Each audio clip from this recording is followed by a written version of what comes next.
हरे कृष्णा। भक्ति शास्त्री पाठ्यक्रम श्रीमद् भगवत गीता यथारूप 13वां अध्याय चल रहा है, जिसका शीर्षक है प्रकृति, पुरुष तथा चेतना। चेतना का अर्थ होता है जीव, और पुरुष का अर्थ होता है परम पुरुष भगवान, और प्रकृति का अर्थ होता है जो उनकी अध्यक्षता में कार्य करती है। तो कल के सत्र में हमने श्रवण किया था कि भगवान जो परमात्मा रूप में सब जीवों के हृदय में स्थित हैं, जो सबसे प्रकाशमान वस्तु है, उसके स्रोत भी वही हैं। और प्रभुपाद जी तात्पर्य में लिखे हैं, सूर्य, चंद्र, नक्षत्र, इनके पास जो अपना प्रकाश है वह इनका अपना प्रकाश नहीं है, वह प्रकाश भगवान से प्राप्त करते हैं। और साथ ही साथ भगवान कहते हैं वह भौतिक अंधकार से परे हैं, अगोचर है, और ज्ञान के लक्ष्य भी वही हैं, ज्ञान भी वही है, और सबके हृदय में स्थित है। ये परमात्मा के कुछ गुण हैं जो भगवान अर्जुन को बता रहे हैं, किस प्रकार से वह हर एक जीव के हृदय में परमात्मा रूप में स्थित रहते हैं। और इसके पश्चात भगवान कहते हैं ये जो विज्ञान मैं बता रहा हूं, तत्व बता रहा हूं, ये केवल मेरे भक्त समझ सकते हैं कि कर्म क्षेत्र क्या है, ज्ञान क्या है, ज्ञेय क्या है, ये केवल मेरे भक्त जान पाते हैं। और जब वह इन तत्वों को जान लेते हैं तो वह मेरे स्वभाव को प्राप्त करते हैं। स्वभाव मतलब भगवान के धाम में प्रवेश करते हैं। और भगवान कहते हैं प्रकृति और जीव ये अनादि है, सृष्टि से पहले भी थे, सृष्टि के मध्य में भी है, और सृष्टि का जब प्रलय हो जाएगा तब भी वह जीव और प्रकृति नित्य रहेंगे।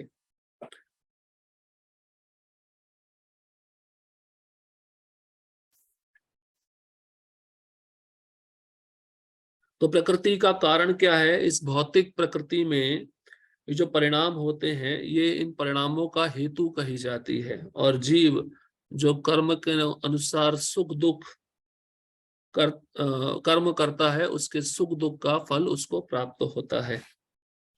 तो सुख दुख उस पुरुष का, जीव का कारण बनता है, और प्रकृति इस संसार के कार्यों का हेतु कही जाती है। इन दोनों का कार्य इस प्रकार से बताया गया है। और भगवान कहते हैं तीन गुण हैं, सत्व गुण, रजोगुण, तमोगुण। उन गुणों के संग में आकर जीव 84 लाख योनि में घूम रहा है। सत्व गुण के शरीर में वह रहता है तो उसको सुख शांति मिलती है, रजोगुण में रहता है तो उसको शोक मोह होता है, और तमोगुण के शरीर में भय रहता है। तो ये जो स्थितियां होती हैं, बदलती रहती हैं जीवन में, वह प्रकृति के गुणों के अनुसार होती है, क्योंकि उन गुणों का संग करके ही जीव इस संसार में भ्रमण कर रहा है, विचरण कर रहा है, अलग अलग शरीरों में ध्यांतरण कर रहा है। और बाबा जी कहे कि हमारी जो अल्प स्वतंत्रता है, उसका दुरुपयोग करने के कारण ही हम इस संसार में आकर प्रकृति के वस्तुओं पर प्रभुत्व जताने की इच्छा रखते हैं, जिसके कारण हमें अनेक शरीर प्राप्त होते रहते हैं। तो इन तीन गुणों के कारण ही जीव को कभी उत्तम योनि मिलती है, उत्तम मतलब देवता की योनि, और इन्हीं गुणों के कारण उस जीव को अधम योनि भी मिलती है। अधम मतलब किसी पशु पशु पक्षी कीट पतंग, उन योनियों में वह प्रवेश करता है। और इसके पश्चात भगवान अपना स्वभाव बताते हैं। देखिए, उपद्रष्टा, उपद्रष्टा मतलब भगवान साक्षी हैं।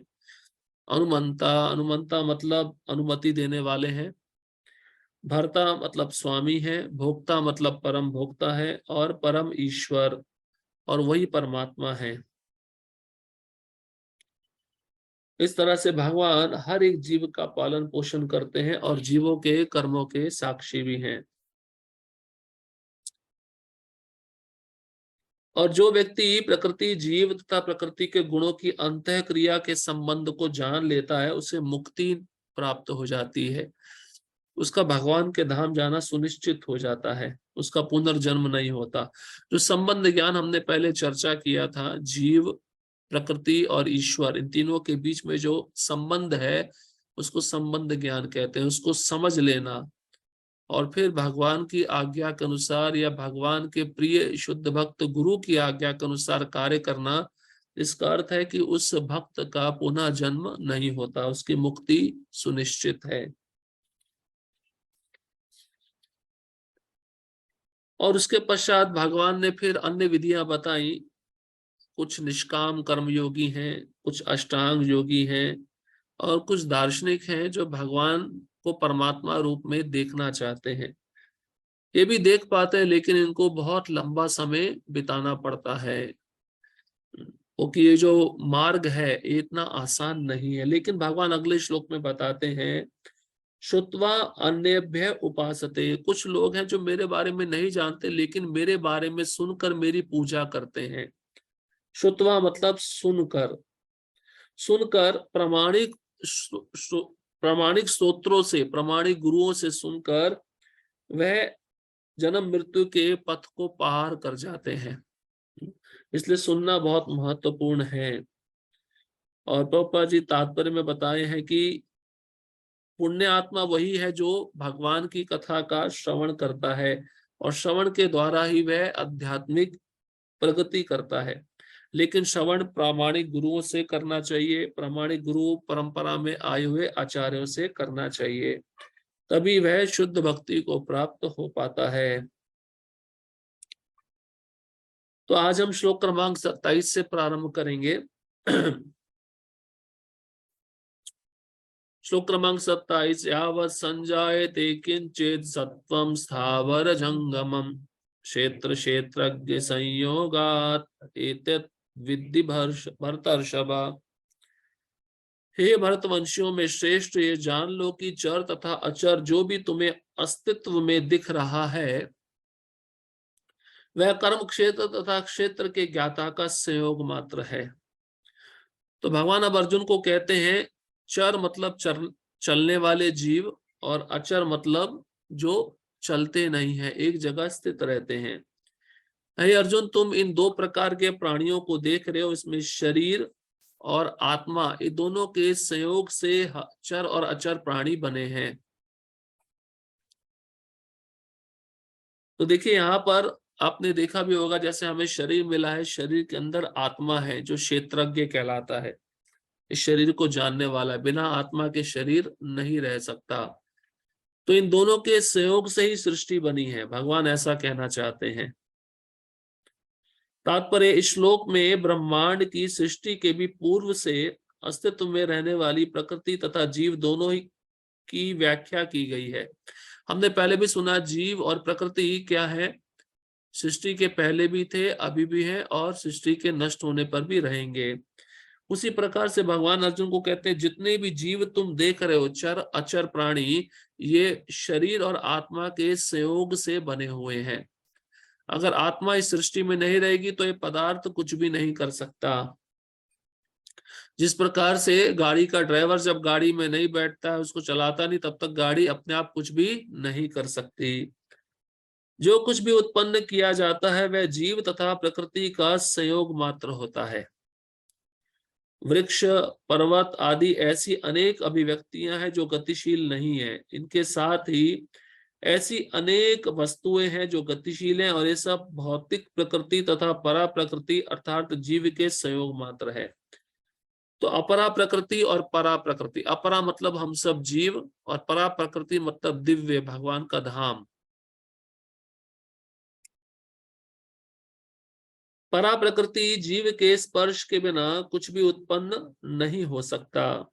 तो ये जीव परा प्रकृति है। आत्मा जो भगवान के धाम से आया है, भगवान का सनातन अंश है, इसको परा प्रकृति कहते हैं। इस जीव के स्पर्श मात्र से सृष्टि का संचालन मतलब नहीं हो सकता। मतलब आप देखते हैं कि सुबह जब हम उठते हैं तो भागा दौड़ी होती है, लोग अपने कार्य में लगते हैं, बसें इधर उधर भागती हैं, गाड़ियां भागती हैं। तो ये गाड़ियां, बसें, ये जो सृष्टि चल रही है जीव के कारण चल रही है, क्योंकि आत्मा उसको चला रहा है। और उसके पीछे भी सबसे बड़ा फोर्स है परमात्मा का, सबसे बड़ा ताकत है परमात्मा का। तो जीव के स्पर्श के बिना कुछ भी उत्पन्न नहीं होता। जब शरीर में आत्मा प्रवेश करता है तभी शरीर के बाल, नाखून, सभी अंग बढ़ते हैं, और आत्मा जब शरीर को छोड़ देता है तब एक अंग बढ़ने बंद हो जाते हैं। तो ये जब आत्मा स्पर्श करता है उस शरीर का तभी शरीर की वृद्धि होती है। भौतिक प्रकृति तथा आध्यात्मिक प्रकृति का संबंध निरंतर चल रहा है और ये संयोग परमेश्वर द्वारा संपन्न कराया जाता है। जैसे हम सूर्य की रोशनी में चलते हैं तो हमारी परछाई भी साथ साथ चलती है। तो आध्यात्मिक जगत और भौतिक जगत साथ साथ चलता है, लेकिन अंतर इतना ही है, आध्यात्मिक जगत में सब शुद्ध है, वहां पे प्रत्येक जीव भगवान की सेवा कर रहा है। उस धाम में जो जीव रहते हैं उनकी इच्छा है केवल भगवान की सेवा करना। लेकिन इस भौतिक जगत में उल्टा पाया जाता है, ये परछाई वाला जगत है। अब यहाँ पर जो जीव है वो भगवान की संतुष्टि के लिए कार्य नहीं करता है, वो अपनी संतुष्टि के लिए करता है। इसलिए भगवान कहते हैं कि दोनों जगत साथ साथ चल रहे हैं, लेकिन अंतर भी है। अंतर क्या है? वहां पे पवित्र शुद्धमय वातावरण है, लेकिन भौतिक जगत में पवित्र और शुद्धमय वातावरण नहीं है। अतः वे ही परा तथा अपरा प्रकृतियों के नियामक हैं। परमात्मा परमात्मा दोनों प्रकार की प्रकृतियों को संभालते हैं, नियंत्रण में रखते हैं।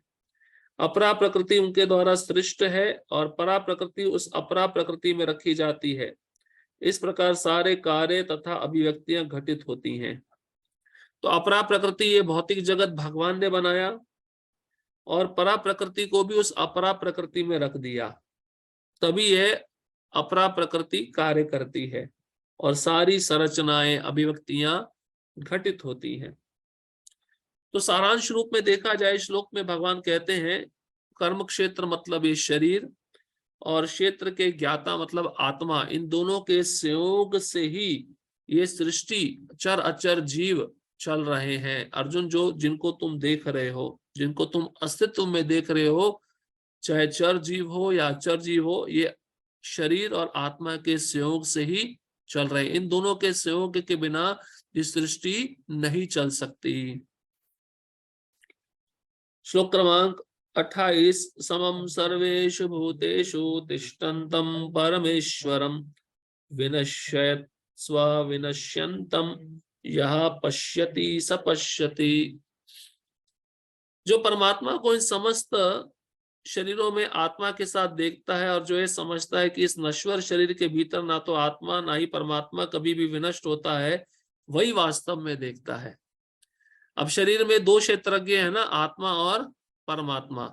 शरीर के नष्ट होने पर ये दोनों नष्ट नहीं होते, ये शाश्वत है। इसलिए भगवान देखिए यहाँ पर कहते हैं, जब कोई ज्ञानवान मनुष्य अपनी दृष्टि चारों तरफ घुमाता है, जितने भी शरीर उसको दिखते हैं वो भौतिक शरीर नहीं देखता, वो क्या देखता है? आत्मा और परमात्मा देखता है।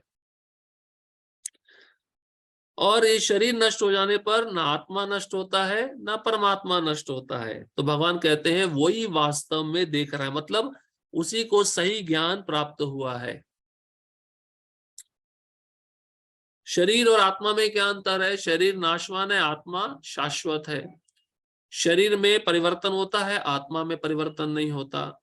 शरीर में 6 प्रकार के विकार होते हैं, आत्मा में 6 प्रकार के विकार नहीं होते। ये सब अंतर बताया गया है। इसका मतलब मृत्यु होने पर भी आत्मा नहीं मरता, शरीर मरता है।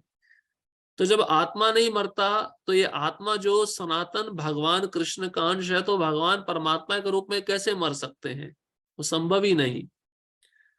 इसलिए भगवान कहते हैं बुद्धिमान व्यक्ति वही है, ज्ञानवान व्यक्ति वही है जो शरीर नष्ट होने पर ये जान जाता है ना आत्मा मरता है ना परमात्मा। तात्पर्य, जो व्यक्ति सत्संगति से 3 वस्तुओं को, शरीर, शरीर का स्वामी या आत्मा तथा आत्मा के मित्र को एक साथ संयुक्त देखता है, वही सच्चा ज्ञानी है। तो ये सत्संग से ही हमको ज्ञान मिलता है शरीर के विषय में। शरीर का स्वामी मतलब आत्मा और आत्मा का मित्र परमात्मा, इन तीनों का ज्ञान हमको सत्संग से मिलता है। और जब ज्ञान प्राप्त करके हम अपने चक्षुओं से देखते हैं, ज्ञान की दृष्टि से, कि ये शरीर नश्वर है, आत्मा शाश्वत है, और शरीर नष्ट होने पर आत्मा परमात्मा के साथ दूसरे शरीर में चला जाता है। तो वही ज्ञानी है, वही बुद्धिमान है। जब तक आध्यात्मिक विषयों की वास्तविक ज्ञाता की संगति नहीं मिलती, तब तक कोई इन तीनों वस्तुओं को नहीं देख सकता। मतलब यहाँ पे जब प्रामाणिक गुरु जब तक नहीं मिलेंगे, तब तक ये तीन चीजें समझ में नहीं आएंगी। जिन लोगों की ऐसी संगति नहीं होती वे अज्ञानी हैं, वे केवल शरीर को देखते हैं, और जब यह शरीर विनष्ट हो जाता है तो समझते हैं कि सब कुछ नष्ट हो गया, लेकिन वास्तविकता यह नहीं है। तो अज्ञानी लोग, देखा है ना, घर में कोई मृत्यु को प्राप्त हो जाए तो कितना रोते हैं। हाँ, जब वो व्यक्ति जीवित था तब उसके साथ प्रेम नहीं किया, लेकिन उनका प्रेम मृत्यु के बाद दिखना शुरू होता है रुदन के रूप में। तो बताया गया कि ऐसे लोग अज्ञानी होते हैं, शरीर के नष्ट होने पर रोने लगते हैं, क्योंकि शरीर के प्रति बहुत आसक्त हैं और ऐसा सोचते हैं कि ये चला गया तो सब कुछ चला गया। जैसे किसी पत्नी का, पति का जल्दी मृत्यु हो जाए तो पत्नी रोते रोते क्या कहती है, अभी घर कौन चलाएगा, कौन खिलाएगा, घर का क्या होगा। अब उसको घर का चिंता है, जो व्यक्ति गया उसका चिंता नहीं है, इसका मतलब उसका उसके साथ प्रेम नहीं था। तो ऐसा व्यक्ति सोचता है वो व्यक्ति के चले जाने पे सब कुछ चला गया, अब कुछ भी रहा नहीं मेरे जीवन में। लेकिन प्रभुपाद जी कहते हैं सत्य ये नहीं है, सत्य तो आत्मा है जो हमेशा रहता है। शरीर के विनष्ट होने पर आत्मा तथा परमात्मा का अस्तित्व बना रहता है और वह अनेक विविध चर तथा अचर रूपों में सदैव जाते रहते हैं। तो मृत्यु होने पर आत्मा और परमात्मा निकल जाते हैं और उस आत्मा ने शरीर के रूप में जो कार्य किए थे पूर्व जन्म में, उन कर्मों के अनुसार, उन कार्यों के अनुसार उसको चर योनि मिलती है या अचर योनि मिलती है। तो दोनों में से कोई एक योनि मिलकर फिर आत्मा परमात्मा उसमें प्रवेश करते हैं और फिर वो शरीर में वही विकार, वही भावनाएं, वही संस्कार दोबारा उत्पन्न हो जाते हैं। तो क्रम यही रहेगा, क्रम कभी बदलता नहीं है। शरीर छोड़ने पर आत्मा परमात्मा दूसरे शरीर में चले जाते हैं उस व्यक्ति के कर्म के अनुसार।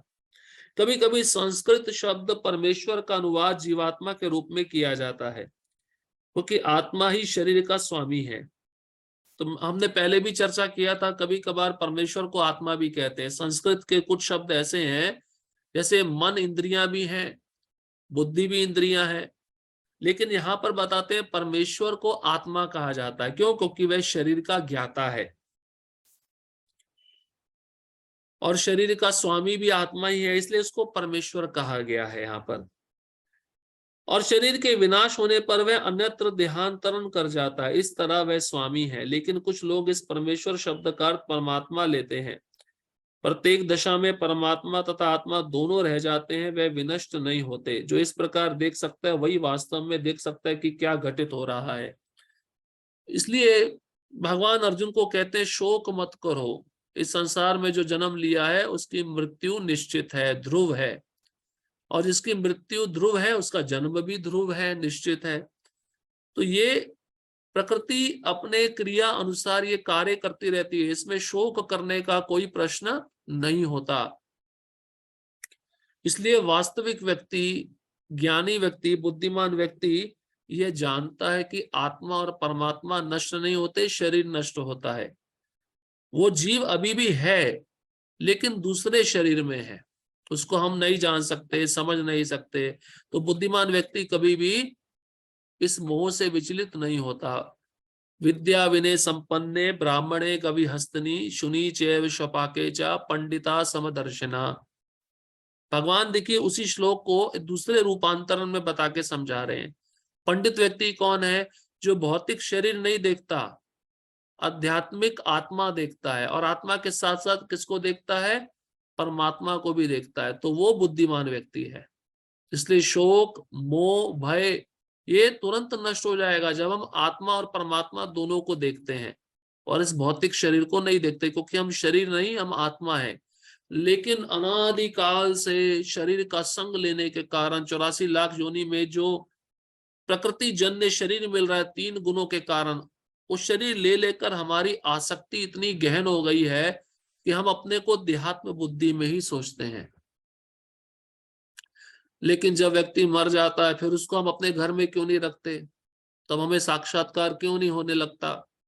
इससे पहले तो साक्षात्कार कभी नहीं हुआ कि हम शरीर नहीं आत्मा है, लेकिन जब आत्मा शरीर को छोड़ देता है, वो भी साक्षात्कार बहुत कम समय के लिए होता है, और वो भी दिखावे वाला साक्षात्कार होता है। देखा भी होगा, कई घर के लोग होते हैं बड़े बुजुर्ग को मार के उसका धन जायदाद लेना चाहते हैं, तो दिखावे के लिए रोते हैं, तो दिखाना चाहते हैं कि हमको कितना दुख है, हमारे घर का बड़ा व्यक्ति चला गया। लेकिन कुछ दिनों के बाद वही जो कार्य पहले करते थे वही शुरू हो जाता है। तो आसक्ति भी दिखावे की है, जो वैराग्य है वो भी दिखावे का है, इससे लाभ नहीं होने वाला। तो सही ज्ञानी व्यक्ति, बुद्धिमान व्यक्ति वही है जो शरीर को तो नष्ट मानता ही है कि एक दिन नष्ट होने वाला है, लेकिन इसके अंदर जो आत्मा है और आत्मा के साथ जो उसका मित्र परमात्मा है, तो दोनों रहते हैं, वो शाश्वत है, वो कभी भी नष्ट नहीं हो सकते, उनको कोई मार नहीं सकता। तो वास्तव में ऐसा व्यक्ति सृष्टि को देखने का पात्र है, वही पंडित है। श्लोक क्रमांक 29। समं पश्यन् हि सर्वत्र समवस्थितम् ईश्वरम् न हिनस्त्यात्मनात्मानं ततो याति परां गतिम्। जो व्यक्ति परमात्मा को सर्वत्र तथा प्रत्येक जीव में समान रूप से वर्तमान देखता है, वह अपने मन के द्वारा अपने आप को भ्रष्ट नहीं करता। इस प्रकार वह दिव्य गंतव्य को प्राप्त करता है। ततो याति पराम गतिम। पराम गतिम मतलब परम गंतव्य, गोलोक धाम वैकुंठ को जाता है। कौन? जो परमात्मा को सर्वत्र देखता है। सर्वत्र, सर्वत्र मतलब सब जगह, सभी जगह। और फिर कहते हैं समवस्थितम, समान रूप से। भगवान परमात्मा का रूप लिए सब जीवों के हृदय में समान रूप से है ना। ऐसा तो नहीं है कि एक शरीर में चतुर्भुज रूप में है, दूसरे शरीर में 6 भुजा वाले रूप में रह रहे हैं। नहीं, समान रूप से रह रहे हैं। तो ये भी एक साइंस बता रहे हैं भगवान। भगवान कहते हैं जो मेरे को सब जीवों में देखता है, मतलब सर्वत्र देखता है और समान रूप से देखता है। समान रूप इसको भी कह सकते हैं कि भगवान किसी के साथ द्वेष नहीं करते, किसी के साथ मित्रता नहीं करते। भगवान न्यूट्रल है। न्यूट्रल मतलब किसी का पक्ष नहीं लेते।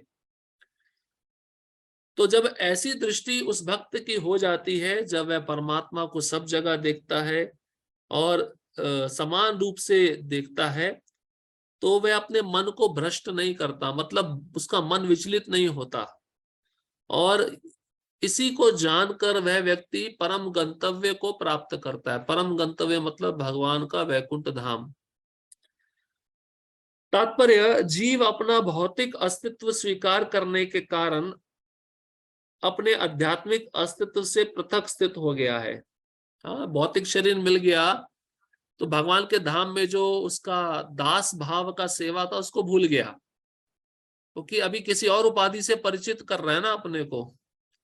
जैसे कोई व्यक्ति कहीं नौकरी कर रहा है और उसको एक अच्छा ऑफर मिले किसी दूसरी कंपनी में, तो ये जब पद छोड़ता है दूसरे पद पे जाता है तो पहले वाला पद भूल जाता है।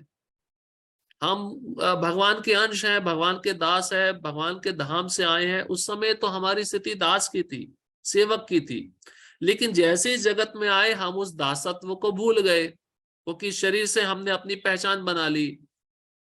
पहचान हमने कितने चीजों से बनाई है आप सोचिए। शरीर से बनाई है, बच्चों से बनाई है, पति से बनाई है, पत्नी से बनाई है, घर से बनाई है, पैसे से बनाई है, जायदाद से बनाई है, कितनी पहचान बनाई है हमने। और भगवान का जो दासत्व था उसको हम भूल गए। इसी को कहते हैं हृदय ग्रंथि। एक गांठ के ऊपर दूसरी गांठ लगना, दूसरी गांठ के ऊपर तीसरी गांठ लगना। तो व्यक्ति, जीव अपने आध्यात्मिक अस्तित्व को भूल चुका है। कारण, क्योंकि अनादिकाल से इस भौतिक प्रकृति का संग कर रहा है।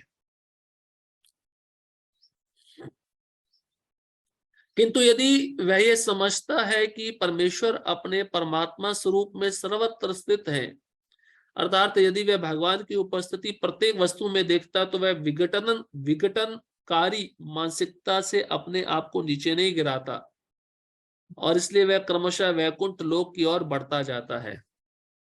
तो यही मनस्थिति हमें उत्पन्न करनी है कि प्रत्येक जीव के हृदय में कौन है?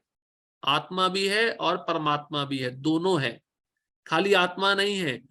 आत्मा रहे परमात्मा ना रहे तो आत्मा भी कुछ नहीं कर सकता। तो सर्वत्र देखना मतलब हर एक जीव में भगवान का परमात्मा रूप में देखना, और परमात्मा के साथ साथ आत्मा को भी देखना। तो ये जब ऐसी दृष्टि आती है व्यक्ति के अंदर, तो वह अपनी मानसिकता को नीचे नहीं गिरने देता, उसका मन विचलित नहीं होता।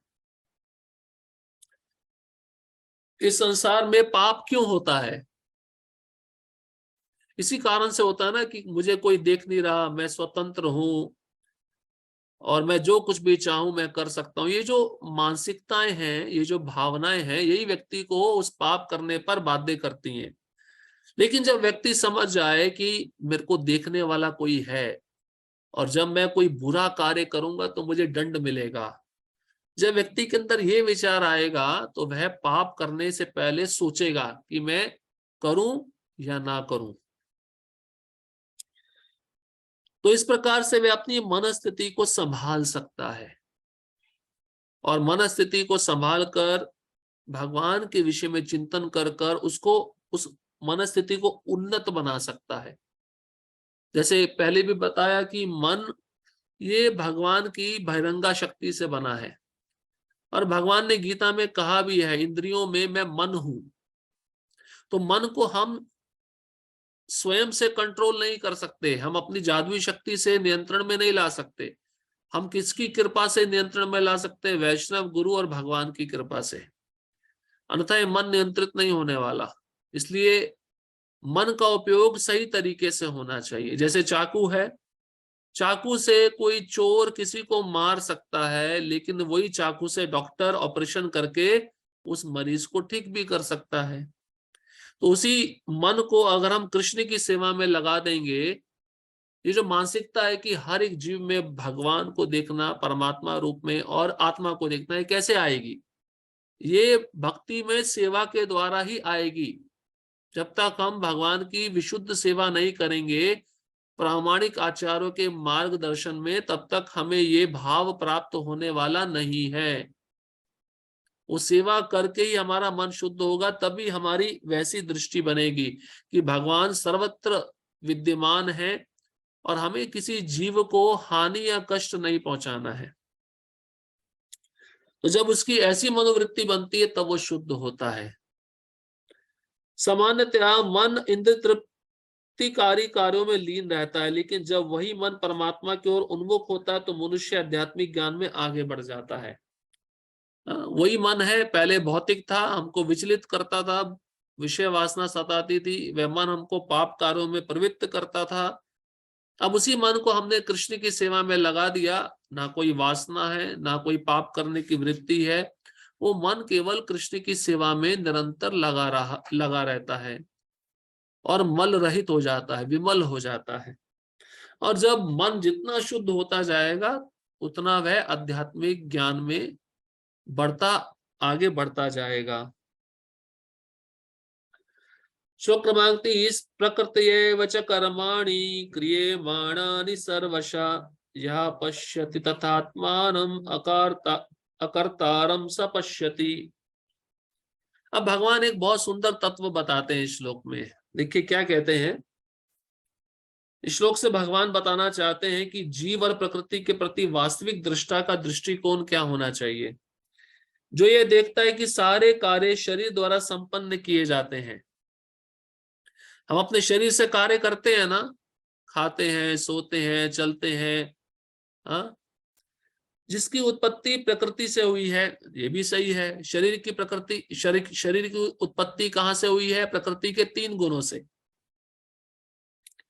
और जो देखता है कि आत्मा कुछ भी नहीं करता, वही यथार्थ में देखता है। आत्मा कुछ नहीं कर रहा है, शरीर सब कुछ कर रहा है। तो भगवान कहते हैं वही बुद्धिमान व्यक्ति है, वही संसार को देख रहा है, बाकी तो सब अंधे हैं। इसको इसको कैसे समझा जाए? शरीर तो कार्य कर रहा है लेकिन आत्मा अलिप्त है, आत्मा अकर्ता है। देखिए इस श्लोक में शब्द आया है अकर्तारम। अकर्तारम मतलब अकर्ता। अकर्तारम स पश्यति, जो ये समझता है कि शरीर कार्य कर रहा है लेकिन आत्मा अकर्तारम है, अकर्ता है, वही वास्तव में देख रहा है, अच्छी तरह वही देख रहा है। जब आत्मा जन्म मृत्यु के चक्र में पड़ा ही नहीं है, वो शाश्वत है, नाशवान ही नहीं है, तो कर्ता कैसे हो सकता है? कर्ता तो ये शरीर है। हाँ? और अकर्ता कौन है? आत्मा है। आत्मा, अब एक प्रश्न उठता है, अब आत्मा अकर्ता है, फिर आत्मा को ये सुख दुख की अनुभूति क्यों होती है? आत्मा को सुख दुख की अनुभूति तभी होती है जब वह अपनी पहचान मन से बना लेता है, जब वह अपनी पहचान शरीर से बना लेता है। जैसे उदाहरण के रूप में, अब कोई चोट, कोई एक्सीडेंट शरीर का होता है, आत्मा का नहीं होता है। एक्सीडेंट हुआ, व्यक्ति को घायल हो गया, चोट लग गई तो उसको दर्द हो रहा है दर्द शरीर को होता है, आत्मा को नहीं होता है, क्योंकि आत्मा तो कभी मर ही नहीं सकता है। शरीर मरता है, शरीर जीवित होता है। तो हमें कभी चलते चलते हमारा पांव फिसल जाता है, हम गिर जाते हैं, तो तुरंत दर्द होता है ना शरीर में। वो दर्द क्यों होता है? देहात्म बुद्धि के कारण, क्योंकि हमने अपने को शरीर समझ रखा है अनादिकाल से, लेकिन वो दर्द आत्मा को नहीं है। अब जो शुद्ध भक्त होता है वो गिरता है, वो भगवान का नाम लेता है, वो चिल्लाता नहीं है। हाँ? तो ये अंतर देखा जाता है। जो मुक्त जीव होते हैं, प्रकृति के 3 गुण उन पे भी कार्य करते हैं, लेकिन इतना प्रभावित नहीं कर पाते जितना कर्मियों को करते हैं प्रकृति के 3 गुण प्रभावित। तो यहाँ पे बताया गया शरीर कार्य कर रहा है लेकिन आत्मा अकर्ता है, वो कार्य नहीं करता है। तो फिर जब आत्मा अपनी पहचान फिर मन से बना लेता है, तो मन में जो अनुभव होते हैं ना सुख दुख के, आत्मा सोचता है मेरे साथ ऐसा क्यों हुआ, ये नहीं होना चाहिए था, वो मन सोच रहा है। लेकिन आसक्ति के कारण आत्मा ने मन के साथ अपना संबंध बना लिया, इस कारण आत्मा भी सोचता है कि ऐसा क्यों हो रहा है, ऐसा नहीं होना चाहिए। तो इसलिए आत्मा अकर्ता है लेकिन शरीर के द्वारा सब कार्य होते हैं। इसका मतलब आत्मा कुछ नहीं करता है। तात्पर्य यह शरीर परमात्मा के निर्देशानुसार प्रकृति द्वारा बनाया गया है और मनुष्य के शरीर के जितने भी कार्य संपन्न होते हैं वे उसके द्वारा नहीं किए जाते। मतलब किसके द्वारा नहीं किए जाते? आत्मा के द्वारा नहीं किए जाते। वो शरीर कार्य कर रहा है लेकिन आत्मा कार्य नहीं करता।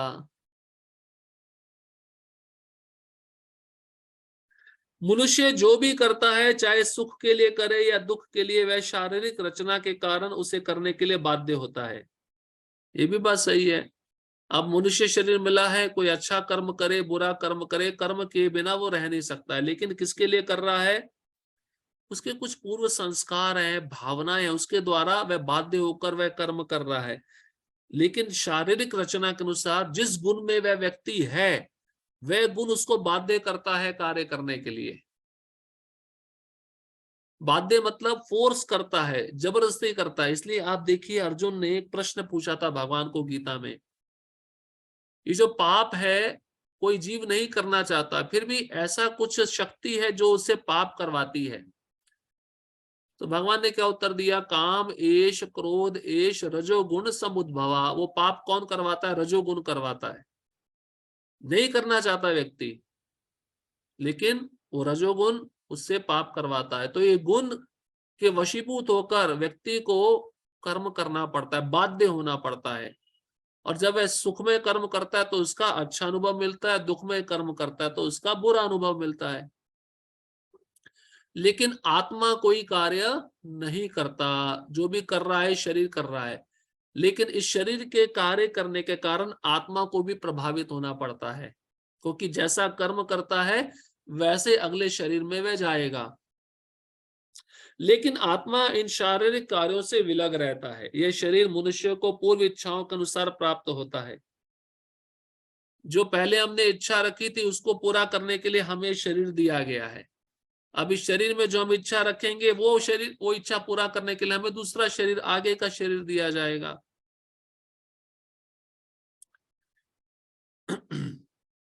इच्छाओं की पूर्ति के लिए शरीर मिलता है, जिससे वह इच्छा अनुसार कार्य करता है। तो शरीर क्यों मिला है? इच्छाओं की पूर्ति के लिए।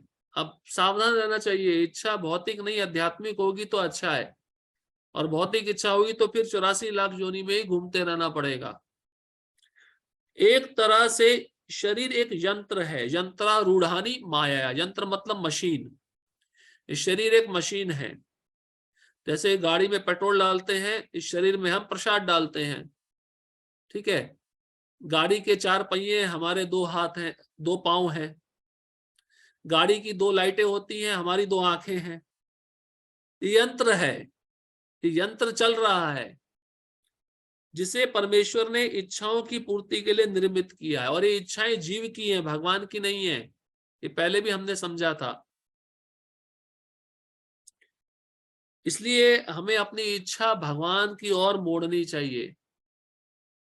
अब इच्छा होती है सिनेमा घर में जाकर पिक्चर देखना, उन्हीं पाँवों को हमें भगवान के मंदिर की तरफ मोड़ना चाहिए। इच्छा बदलनी चाहिए। इच्छा खत्म नहीं हो सकती, इच्छा को बदलना पड़ेगा, उसको नेगेटिव से पॉजिटिव एंगेजमेंट देना पड़ेगा। हमें बाहर जाकर होटलों में खाने की इच्छा थी, अब उसी इच्छा को भगवान को भोग लगाकर प्रसाद खाने की इच्छा बनानी होगी।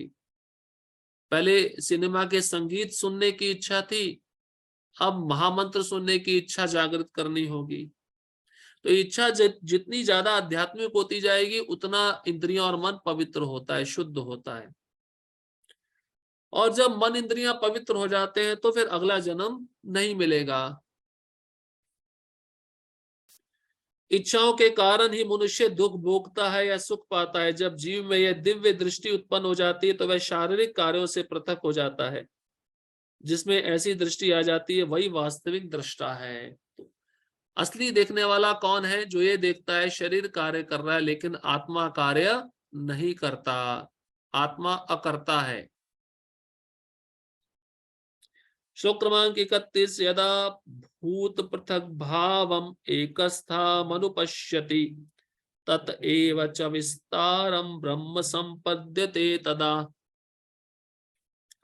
जब विवेकवान व्यक्ति विभिन्न भौतिक शरीरों के कारण विभिन्न स्वरूपों को देखना बंद कर देता है और ये देखता है कि किस प्रकार से जीव सर्वत्र फैले हुए, तो वह ब्रह्म बोध को प्राप्त होता है।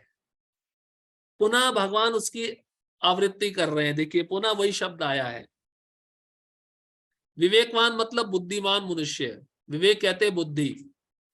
तो बुद्धिमान व्यक्ति वही है जो भौतिक शरीरों को नहीं देख रहा है।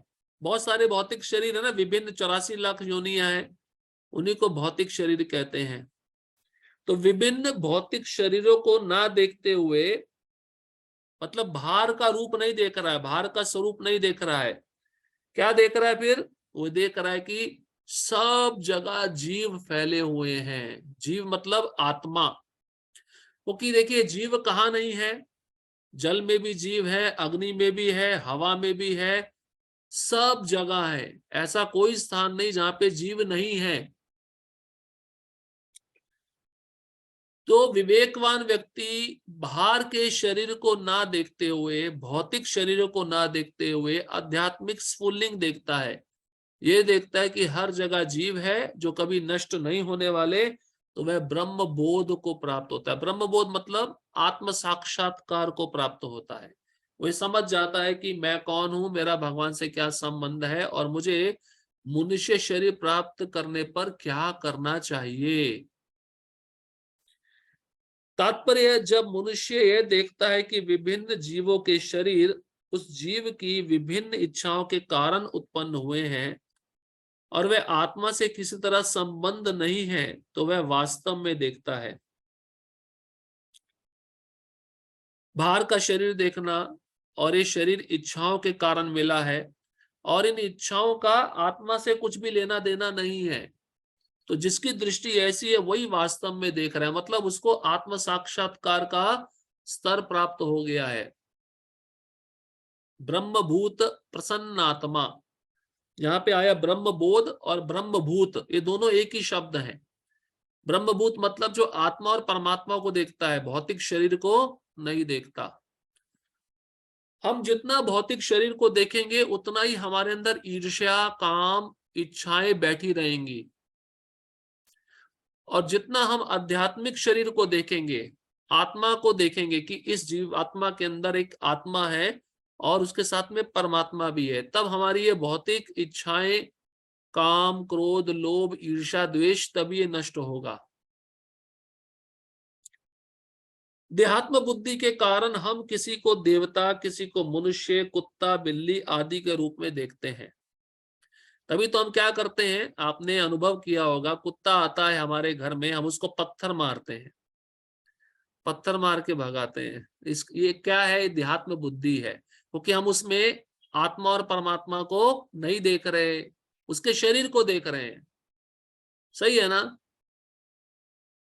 हाँ, अगर कोई जीव आया है, चाहे कुत्ता है, गधा है, लेकिन भगवान की संपत्तियों को नुकसान पहुंचा रहा है, फिर तो उसको भगाना चाहिए। ऐसा नहीं कि बैठे हैं चुपचाप, भगवान का नुकसान हो रहा है, मंदिर का होने दें, ऐसा नहीं। हाँ, लेकिन इतना भी नुकसान नहीं पहुंचाना उसको कि वो कष्ट में आ जाए। इसलिए भगवान, देखिए उद्धव जी ने प्रश्न किया कृष्ण को भागवतम में 11वें स्कंद में, मैं समदृष्टि कैसे प्राप्त करूं? मैं सब जीवों में आपको कैसे देखूं? कितना सुंदर प्रश्न है। भगवान ने कहा तुम जितने भी जीव देखते हो सबको प्रणाम करो, मनुष्य ही नहीं, गधा, कुत्ता, बिल्ली, गाय, सबको प्रणाम करो। ये प्रणाम करने से क्या होगा, तुम्हें मैं दिखूंगा कि मैं हर एक के शरीर में स्थापित हूं। क्योंकि हम शरीर को प्रणाम नहीं करते, अंदर जो परमात्मा बैठा उसको प्रणाम करते हैं। लेकिन अब हमारी दशा ऐसी है कि हम भक्तों को भी प्रणाम नहीं करते, क्योंकि हम उनको भौतिक शरीर के रूप में देखते हैं। उनके शरीर में भगवान बैठे, हम ये देखना नहीं चाहते। तो देखिए, भक्तों को हम प्रणाम नहीं करते हैं, तो जो अन्य जीव जंतु है उसके विषय में क्या कहा जाए। हमारी देहात्म बुद्धि कितनी हमको पकड़ के रखी हुई है। इसलिए रघुनाथ दास गोस्वामी रोज 3000 प्रणाम करते थे, और जगन्नाथ दास बाबा जी महाराज 140 उम्र के हो गए थे, तब भी वो 120 बार प्रणाम करते थे। ये आचार्य हमको क्या सिखा रहे हैं कि देहात्म बुद्धि से बाहर निकलना है तो हमें हर एक जीव को समान स्तर पे देखना होगा। मतलब आत्मा और परमात्मा सब में है, इसलिए किसी भी जीव को हमें कष्ट नहीं पहुंचाना है। और कष्ट हम कब नहीं पहुंचा पाएंगे, जब हम उसको आत्मा और परमात्मा के स्तर पे देखेंगे। इसलिए प्रणाम करना चाहिए। तो भगवान उद्धव को कहते हैं, वहां पे स्पष्ट शब्द आया है कि तुम गधे को भी प्रणाम करो। अब मान लीजिए कोई गधा जा रहा है और भक्त प्रणाम करे, तो बाहर के लोग देखेंगे तो हंसेंगे ना, ये सबसे बड़ा गधा है। लेकिन भक्त देखिए, वह दृष्टि प्राप्त करने के लिए, क्योंकि देखा जाए तो गधे में भी आत्मा परमात्मा दोनों है, पर हम हंसते हैं गधे के ऊपर। हम हंस रहे हैं मतलब वो जो अंदर परमात्मा बैठा है उसके ऊपर हंस रहे हैं। अब उसको शरीर ही वैसा दिया गया, उसकी बुद्धि ही इतनी भ्रष्ट है, तो गधे की तरह उसको काम करना पड़ता है, इसलिए उसको शरीर वैसा दिया गया उस गुण में। लेकिन किसी भी जीव का उपहास नहीं करना चाहिए। आप जड़ भरत और राजा रहुगन का ही इतिहास देख लीजिए, भागवतम के 5वें स्कंद में। राजा रहुगन आध्यात्मिक ज्ञान प्राप्त करने के लिए पालकी में बैठ के जा रहे थे, एक पालकी उठाने वाला कम पड़ गया। तब राजा ने अपने सिपाहियों को बोला, जाओ चौथा व्यक्ति कोई भी मिल जाए पकड़ लाओ, पालकी ढोनी है। अब जड़ भरत जो एकदम महान भक्त है, भगवान के शुद्ध भक्त हैं, जो देहात्म बुद्धि में है ही नहीं, और उनको जहां लेके जाओ चल देते हैं, कभी भी प्रतिकार नहीं करते कि मुझे कहां लेके जा रहे हो। तो सिपाहियों ने सोचा बहुत हट्टा कट्टा व्यक्ति है, पालकी अच्छे से उठाएगा, वो भी चल दिए। अब पालकी उठाने में उनको लगा दिया, देखिए शुद्ध भक्त है, उन्होंने मना नहीं किया मैं भक्त हूं, मेरे को पालकी क्यों उठवा रहे हो। तो पालकी उठाना शुरू किया तो नीचे उनको चींटियां दिखी। चींटियों की लाइन थी। अब वो तो हर एक में भगवान को देखते थे। अब उन्होंने सोचा अगर मेरे पांव के नीचे कोई चींटी आ गई तो मुझसे बहुत बड़ा अपराध हो जाएगा, जीव अपराध हो जाएगा। ये भी एक अपराध है, जीव अपराध। जीव अपराध मतलब दूसरों जीवों की हत्या करना। तो अब उन्होंने क्या किया, जब चींटियों की लाइन देखी तो उन्होंने तुरंत छलांग लगाया। छलांग लगाते ही जो अंदर राजा बैठा था उसका सिर पालकी के कोने से टकरा गया। उसने क्रोध में बोला, कौन ऐसा पालकी चला रहा है? तो अन्य सिपाहियों ने बोला, हम तो ठीक चला रहे हैं, जो नया नया व्यक्ति को हम पकड़ के लाए हैं ये ठीक से नहीं चला रहा है। तो राजा ने गुस्सा किया। राजा ने क्या कहा, ठीक से चलाओ। फिर दूसरी बार यही हुआ। अब चींटियों की लाइन फिर देखी, वो क्यों नीचे देखते हुए चलते थे। प्रभुपाद जी एक लेक्चर में कहे हैं, भक्त को नीचे देखते हुए चलना चाहिए कि मेरे पांव के नीचे कोई जीव ना आ जाए। अब फिर चींटियों की लाइन देखी, फिर उन्होंने छलांग लगाई। छलांग लगाने से इस बार जो राजा का सिर था जोर से टकराया और राजा को बहुत ही क्रोध आया। उसने अपशब्द बोले। क्या बोले कि तुम बहुत दुबले पतले दिखते हो, बहुत दिनों से कुछ खाए नहीं हो, तुम्हारे अंदर जान नहीं है क्या? जबकि वो हृष्ट पुष्ट थे, उनके पास ताकत की कोई कमी नहीं थी, फिर भी उन्होंने कुछ नहीं कहा। कहने का मतलब ये है कि हर एक जीव में परमात्मा आत्मा निवास करते हैं। इसको हम कैसे समझे? हमें उन जीवों को भी सम्मान देना होगा। यही पर भगवान इन्हीं बातों को बता रहे हैं। वास्तव में वही व्यक्ति देखता है जो भौतिक शरीर को नहीं देख रहा है, लेकिन उसके अंदर आत्मा और परमात्मा दोनों को देख रहा है, और वही मेरे धाम में आ सकता है। इसलिए प्रभुपाद जी लिखते हैं, देहात्म बुद्धि के कारण हम किसी को देवता मानते हैं, किसी को कुत्ता बिल्ली आदि के रूप में देखते हैं। ये भौतिक दृष्टि है, वास्तविक दृष्टि नहीं है। अब कोई हमारा ईर्ष्या कर दे, निंदा कर दे, कोई हमारा अपमान कर दे, तो हमारे मन में भी ईर्ष्या आएगी ना। जब भी उसका चेहरा हमारे सामने आएगा तो क्या परिणाम होगा? हम भी उसके बारे में बुरा सोचेंगे। ये कारण क्या है? देहात्म बुद्धि।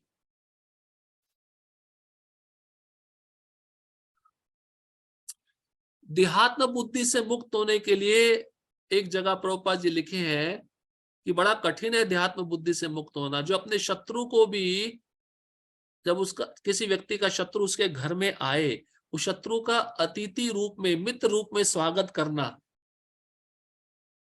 जब व्यक्ति ऐसा कर पाएगा तब वह देहात्म बुद्धि से मुक्त हो पाएगा। ये भौतिक भेदभाव देहात्म बुद्धि के कारण है। भौतिक शरीर के विनाश के बाद आत्मा एक रहता है। यही आत्मा भौतिक प्रकृति के संपर्क से विभिन्न प्रकार के शरीर धारण करता है। भौतिक प्रकृति मतलब तीन गुण। यही आत्मा तीन गुण के संग के कारण कभी कीट, कभी पतंग, कभी पशु, कभी पक्षी, कभी देवता, कभी मानव, कभी राक्षस, इन योनियों में जाता है।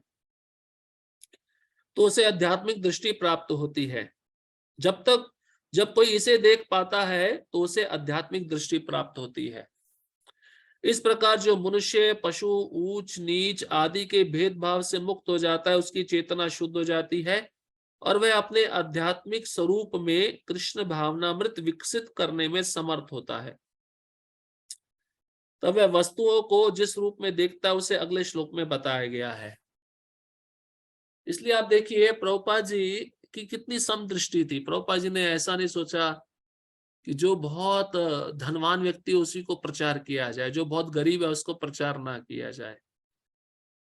हाँ, प्रभुपाद जी के अंदर कितनी समदृष्टि थी। प्रभुपाद जी के सामने देखिए, हमारे आंदोलन में स्त्रियां, अन्य आंदोलन में, अन्य संस्थाओं में स्त्रियों को इतना दर्जा नहीं मिलता, इतना पद नहीं मिलता, इतना महत्व नहीं मिलता जितना हमारे आंदोलन में मिलता है। प्रभुपाद जी ने स्त्रियों को कुकिंग करना सिखाया, आरती करना सिखाया। मतलब वो स्त्री में भी आत्मा ही है ना, वो भी भगवान का अंश है। तो ये शुद्ध भक्त की दृष्टि होती है। तो जब भक्त एकदम उत्तम अधिकारी के स्तर पे होता है, जब भेदभाव नहीं देखता है, ऊंच नीच नहीं देखता है, काला गोरा नहीं देखता है, धनवान गरीब नहीं देखता है और सम दृष्टि से सबको देखता है, तब भगवान कहते हैं वह वास्तव में देख रहा है, उसकी वास्तविक दृष्टि है। वो ध्यात्म बुद्धि की दृष्टि से नहीं देख रहा। अब भगवान और भी इसको क्लियर करते हैं अगले श्लोक में कि जे भक्त, मेरा भक्त जब हर वस्तुओं को जिस रूप में देखता है तो कैसे देखता है, ज्ञान चक्षु के द्वारा देखता है, ज्ञान चक्षु। इसलिए शास्त्र का चश्मा पहनकर हमें देखना चाहिए। शास्त्र में आत्मा परमात्मा उनके बीच का संबंध, अन्य जीवों के साथ हमारा संबंध, इसका पूरा ज्ञान दिया हुआ है। इसलिए कहते हैं ज्ञान चक्षु। अभी हमने शीशे का चश्मा पहना हुआ है, कांच का चश्मा पहना हुआ है, फाइबर का पहना है, लेकिन ज्ञान चक्षु, ज्ञान का चश्मा जब हम पहनेंगे तभी हम समझ पाएंगे कि वास्तव में आत्मा परमात्मा इस शरीर में रहते हैं और दोनों निवास करते हैं, और हमें आत्मा परमात्मा को ही देखना है। श्लोक क्रमांक 32, अनादित्वा निर्गुणात्वात्मा परमात्मा अव्यय शरीरस्थो अपि कौन्तेय न करोति न लिप्यते। शाश्वत दृष्टि संपन्न लोग यह देख सकते हैं कि अविनाशी आत्मा दिव्य, शाश्वत तथा गुणों से अतीत है। हे अर्जुन, भौतिक शरीर के साथ संपर्क होते हुए भी आत्मा ना तो कुछ करता है और ना लिप्त होता है। लिप्त मतलब आसक्त नहीं होता। तो यहां पर भगवान पुनः आत्मा के कुछ गुण बताए हैं। क्या गुण है? एक तो है अविनाशी, मतलब उस आत्मा का कभी विनाश नहीं होता, और दिव्य मतलब आध्यात्मिक है। शाश्वत, शाश्वत मतलब उसको कोई मार नहीं सकता। जैसे पहले भी गुण बताए भगवान, उसको कोई काट नहीं सकता, जला नहीं सकता, सुखा नहीं सकता। और गुणों से अतीत है। गुणातीत मतलब 3 गुणों से परे है। लेकिन जब यही आत्मा एक भौतिक शरीर लेता है और भौतिक शरीर में जब वो अच्छे कर्म बुरे कर्म करता है तो 3 गुणों से प्रभावित हो जाता है। उसी के कारण उसको अनेक योनियों में जाना पड़ता है। लेकिन ये आत्मा क्या है? अतीत, गुणातीत, गुणों से परे है। तो शाश्वत दृष्टि संपन्न लोग ये देख सकते हैं कि आत्मा अविनाशी है, दिव्य है, शाश्वत है, गुणातीत है, और भौतिक शरीर के संपर्क में रहने पर भी ये आत्मा कुछ भी नहीं करता, ये लिप्त भी नहीं होता। तात्पर्य ऐसा प्रतीत होता है कि जीव उत्पन्न होता है क्योंकि भौतिक शरीर का जन्म होता है, लेकिन वास्तव में जीव शाश्वत है, वह उत्पन्न नहीं होता, और शरीर में स्थित रहकर भी वह दिव्य तथा शाश्वत रहता है। तो आत्मा कभी जन्म नहीं लेता, आत्मा पहले से ही है। शरीर जन्म लेता है। इस प्रकार वह विनष्ट नहीं किया जा सकता, वह स्वभाव से आनंदमय है। आत्मा कैसा है? स्वभाव से आनंदमयो अभ्यासात, आनंदमय है। इसलिए आप देखिए, कोई उत्सव हो तो भक्तों को बहुत अच्छा लगता है उसमें भाग लेना। हाँ, और उसमें वो कि उत्सव क्या है, मतलब सारी इंद्रियों के लिए उत्सव है। आंखों से दर्शन करना, कानों से श्रवण करना, जीवा से प्रसाद लेना, सारी इंद्रियों के लिए उत्सव होता है। तो उत्सव प्रिय मानवः, गुरु महाराज एक पुस्तक भी लिखे हैं, उत्सव प्रिय मानवा। ये उत्सव मनुष्य को बहुत प्रिय है। तो यही आत्मा का स्वभाव है। इसलिए गोलोक वृंदावन में हर रोज उत्सव मनाया जाता है। भगवान का रोज दर्शन करते हैं, नया श्रृंगार होता है, तो ये नेत्रों के लिए उत्सव है, आंखों के लिए उत्सव है। भगवान की कथा सुनते हैं, कानों के लिए उत्सव है। भगवान का प्रसाद ग्रहण करते हैं, जीवा के लिए उत्सव है। और भगवान के चरण कमलों में चढ़ाया गया तुलसी पत्र पुष्प सूंघते हैं, नाक के लिए उत्सव है। जीव को उत्सव बहुत प्रिय है, इसलिए प्रभुपाद जी ने इस संस्था में उत्सव ही उत्सव रखे हैं। ये आत्मा का स्वभाव है, आनंदमयो अभ्यास। इसका मतलब आत्मा दुख नहीं चाहता है, वो स्वभाव से ही उसका प्रकृति क्या है? आनंदमय है। अब समस्या क्या है? आनंदमय स्वभाव वाला आत्मा इस संसार में जो जड़ है, दुखमय है, यहाँ पे आकर फंस गया है। अब उसको आनंद कहाँ मिलेगा? जब वह वापस भगवान के पास जाएगा। प्रभुपाद जी एक उदाहरण बताते हैं, एक छोटा बच्चा, उसको खिलौना दे दो, कितना समय खेलेगा? तो खिलौना तो जड़ है, उसमें कोई चेतना नहीं है। लेकिन जब उस बच्चे के माता पिता आ जाएंगे, उसको गोद में उठाएंगे, उसके साथ बातचीत करेंगे, वो कितना खुश होगा, क्योंकि अभी कौन आ गया, मेरे माता पिता आ गए जो चेतन है, जो सजीव हैं। ऐसे ही इस संसार के जड़ खिलौनों से हम खेलने का प्रयत्न कर रहे हैं, उसमें कुछ आनंद नहीं आ रहा। इसलिए प्रभुपाद जी ने गोलोक वृंदावन का जो भी वैभव है, वो जो भी ऐश्वर्य है, वो इस्कॉन के रूप में हमको दे दिया है। इस संस्था में रहो और आनंद का अनुभव करो। अब जो घर में भक्त रहते हैं, उनको ज्यादा मंदिर का संग नहीं मिल पाता, तो वे अपने घर में उत्सव मनाएं। घर में भगवान का अभिषेक करें, घर में भगवान की कथा को श्रवण करें अन्य भक्तों से, घर में भगवान के लिए भोग बनाए, ये भी उत्सव है। यही जीव को आनंद देने वाला है। अन्यथा जीव किसी भी प्रकार के जड़ पदार्थ में कितना भी प्रयत्न करे, उसको आनंद नहीं मिलने वाला। वह किसी भौतिक कार्य में प्रवृत्त नहीं होता, अतः भौतिक शरीरों के साथ उसका संपर्क होने से जो कार्य संपन्न होते हैं, वे उससे लिप्त नहीं कर पाते। भक्त के लिए बता रहे हैं भगवान। भगवान कहते हैं कोई भक्त भक्ति में बहुत दृढ़ता पूर्वक सेवा कर रहा है, लेकिन बाहर उसको जॉब पे भी जाना पड़ता है, तो बेचारा क्या सोचता है, मैं घर कब वापस जाकर मंदिर कब जाऊंगा। इसका मतलब वहां पे भी रहकर वो भगवान का चिंतन कर रहा है। इसका मतलब वहां के वातावरण से लिप्त नहीं है, प्रभावित नहीं है, क्योंकि उसके मन में किसका चिंतन चल रहा है, भगवान का चिंतन चल रहा है। इसलिए भक्त भौतिक वातावरण से और मुख्य रूप से 3 गुणों में लिप्त नहीं होता। तो भगवान कहते हैं कि वास्तविक दृष्टा, वास्तविक दृष्टिकोण रखने वाला व्यक्ति वही है जो आत्मा को अविनाशी और शाश्वत इन रूपों में देखता है, और शरीर कार्य कर रहा है लेकिन आत्मा कार्य नहीं करता। श्लोक क्रमांक 33, यथा सर्वगतम सौक्ष्म्यात् आकाशम नोपलिप्यते सर्वत्रावस्थितो देहे तथात्मा नोपलिप्यते। यद्यपि आकाश सर्वव्यापी है, किंतु अपनी सूक्ष्म प्रकृति के कारण किसी वस्तु से लिप्त नहीं होता। इसी तरह ब्रह्म दृष्टि में स्थित आत्मा शरीर में स्थित रहते हुए भी शरीर से लिप्त नहीं होता। भगवान उदाहरण देके समझा रहे हैं, क्योंकि भगवान जानते हैं भविष्य में कलयुग के जीव ये भगवत गीता पढ़ेंगे तो सब सिद्धांत बताऊंगा तो समझ में नहीं आएगा। भगवान अब उदाहरण दे रहे हैं श्लोक में, उदाहरण देकर जल्दी समझ जाता है व्यक्ति। भगवान आकाश का उदाहरण दे रहे हैं। आप आकाश की तरफ देखते हो, आकाश कैसा दिखता है, सर्वव्यापी। सर्वव्यापी मतलब सब जगह फैला हुआ है। हाँ? लेकिन आपको लगेगा नहीं प्रभु जी, एक छोर तो दिख रहा है जहां पे आकाश का अंत हो गया। अंत नहीं है, आकाश ही आकाश है। लेकिन अपनी सूक्ष्म प्रकृति के कारण आकाश किसी वस्तु से लिप्त नहीं होता। ये हवा है, देखिए हवा, वायु, ये इसी आकाश में रहती है ना, आकाश से बाहर नहीं जाती ना, और आकाश में लिप्त भी नहीं होती, मिलती भी नहीं है। तो भगवान आत्मा के विषय में भी यही बता रहे हैं, शरीर से जुड़ा हुआ है लेकिन लिप्त नहीं है। जैसे वायु आकाश में रहता है लेकिन आकाश से लिप्त नहीं है।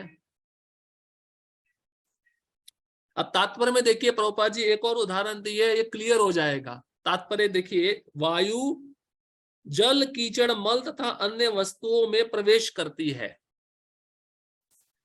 फिर भी वह किसी वस्तु से लिप्त नहीं होती। वायु जल में भी है, आपको दिखेगी नहीं, कीचड़ में भी है, मल में भी है तथा अन्य वस्तुओं में भी है।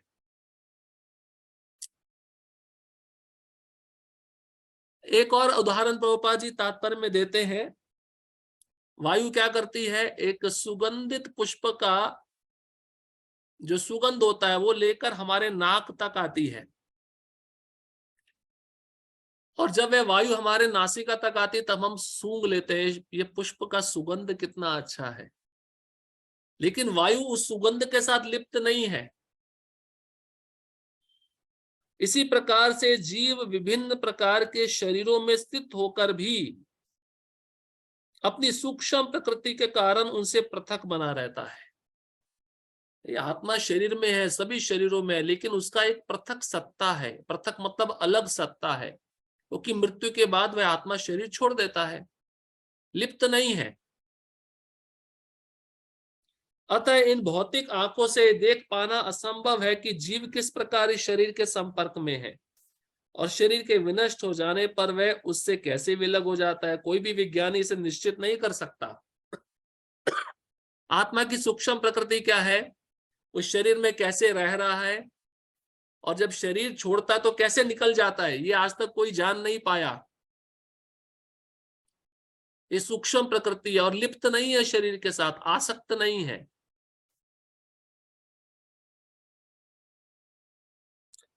तो ये देख पाना असंभव है, कोई भी इसको समझ नहीं पाएगा, क्योंकि बहुत सूक्ष्म है। कहने का तात्पर्य यह है कि वह आत्मा शरीर में रहकर शरीर से अलग है। उसी प्रकार से भगवान उदाहरण बता रहे, वायु आकाश में रहकर आकाश से अलग है, लिप्त नहीं है।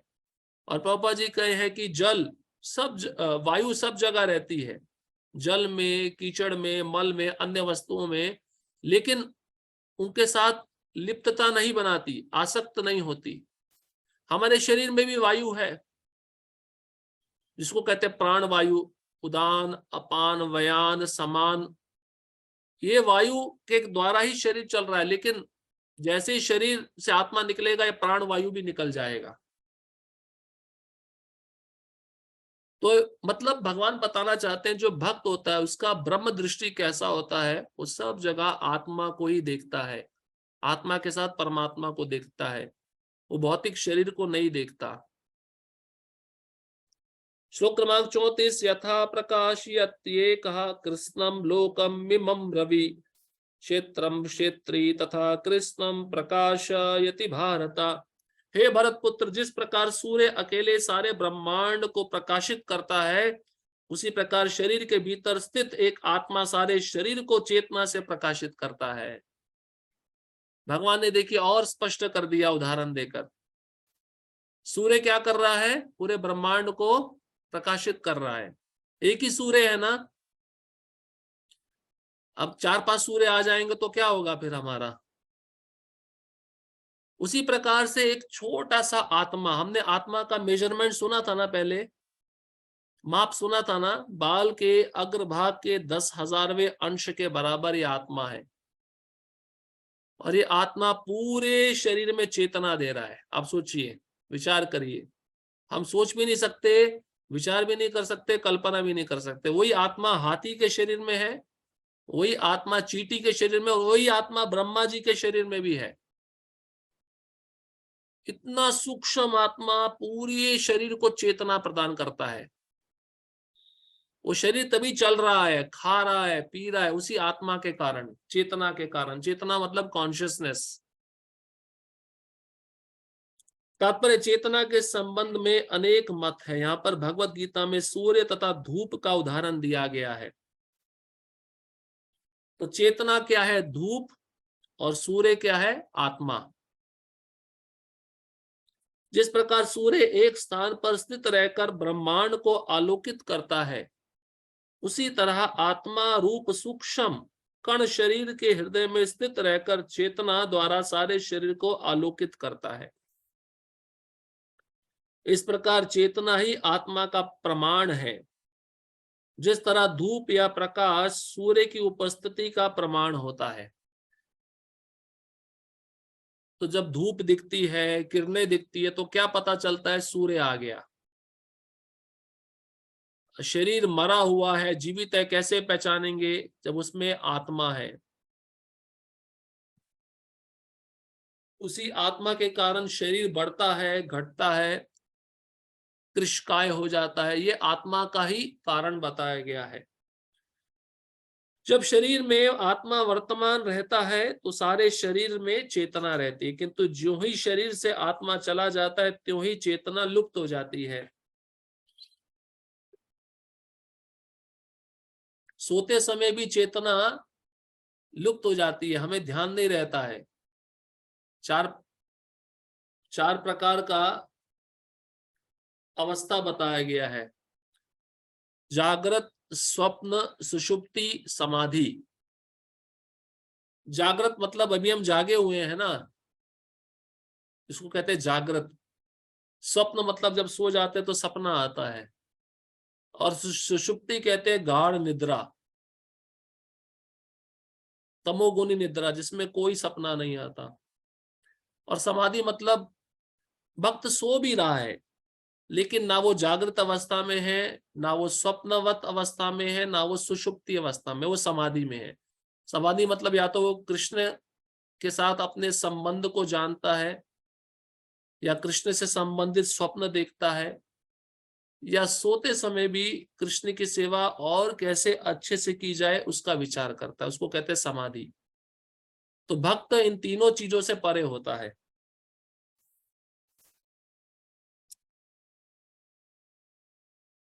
तो शरीर में जब आत्मा है तो शरीर क्रियाशील है, और जैसे ही आत्मा शरीर को छोड़ देता है, ये शरीर में जो चेतना है लुप्त हो जाती है। इसे बुद्धिमान व्यक्ति सुगमता से समझ सकता है। अतएव चेतना पदार्थ के संयोग से नहीं बनी होती, यह जीव का लक्षण है। जीव की चेतना यद्यपि गुणात्मक रूप से परम चेतना से अभिन्न है, किंतु परम नहीं है, क्योंकि एक शरीर की चेतना दूसरे शरीर से संबंधित नहीं होती है। ये हमने पहले भी सुना था। हम केवल हमारे शरीर के बारे में जानते हैं, लेकिन हम दूसरों के शरीर के बारे में नहीं जानते। भगवान दूसरों के शरीर में भी जानते हैं, इसलिए उनको परम चेतना कहा जाता है। हमारी चेतना परम नहीं है। परम मतलब श्रेष्ठ। भगवान की चेतना परम है, क्योंकि वे हर एक जीव के हृदय में रहते हैं और सबकी इच्छाओं को जानते हैं। लेकिन परमात्मा जो आत्मा के सखा रूप में समस्त शरीरों में स्थित है, समस्त शरीरों के प्रति सचेष्ट रहते हैं। परम चेतना तथा वैश्विक चेतना में यह अंतर है।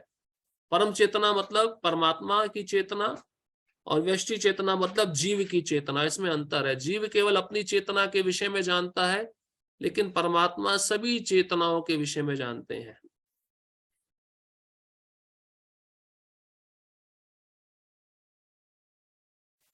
श्लोक क्रमांक 35। क्षेत्र क्षेत्रज्ञ योरेवम् अंतरम ज्ञान चक्षुषा भूत प्रकृति मोक्षम च ये विदुर्यान्ति ते परम। जो लोग ज्ञान के चक्षुओं से शरीर तथा शरीर के ज्ञाता के अंतर को देखते हैं और भव बंधन से मुक्ति की विधि को भी जानते हैं, उन्हें परम लक्ष्य प्राप्त होता है। अब भगवान पुनः कहते हैं, मेरे धाम में वही भक्त आ सकते हैं जो ज्ञान के चक्षु के द्वारा, मतलब ज्ञान के आंखों के द्वारा शरीर और शरीर के ज्ञाता के अंतर को जानते हैं। शरीर मतलब ये कर्म क्षेत्र वाला शरीर जिससे हम कर्म कर रहे हैं, और शरीर का ज्ञाता मतलब आत्मा और परमात्मा। इन दोनों के अंतर को जो जानते हैं वही भव बंधन से मुक्ति प्राप्त कर सकते हैं और मेरे धाम में आ सकते हैं। तो पुनः पुनः भगवान क्या कह रहे हैं कि आत्मा परमात्मा एक नहीं है। आत्मा और परमात्मा दोनों अलग अलग हैं, और इसमें बहुत बड़ा अंतर है। तात्पर्य, इस 13वें अध्याय का तात्पर्य यही है कि मनुष्य को शरीर, शरीर के स्वामी तथा परमात्मा के अंतर को समझना चाहिए। उसे श्लोक 8 से लेकर श्लोक 12 तक में वर्णित मुक्ति की विधि को जानना चाहिए, तभी वह परम गति को प्राप्त हो सकता है। 8 से 12 श्लोक हमने सुने। ज्ञान के 20 अंग। भगवान कहते हैं ये जो बातें मैंने बताई है यही ज्ञान है, और इसके अलावा जो कुछ भी आपको पता है वो अज्ञान है।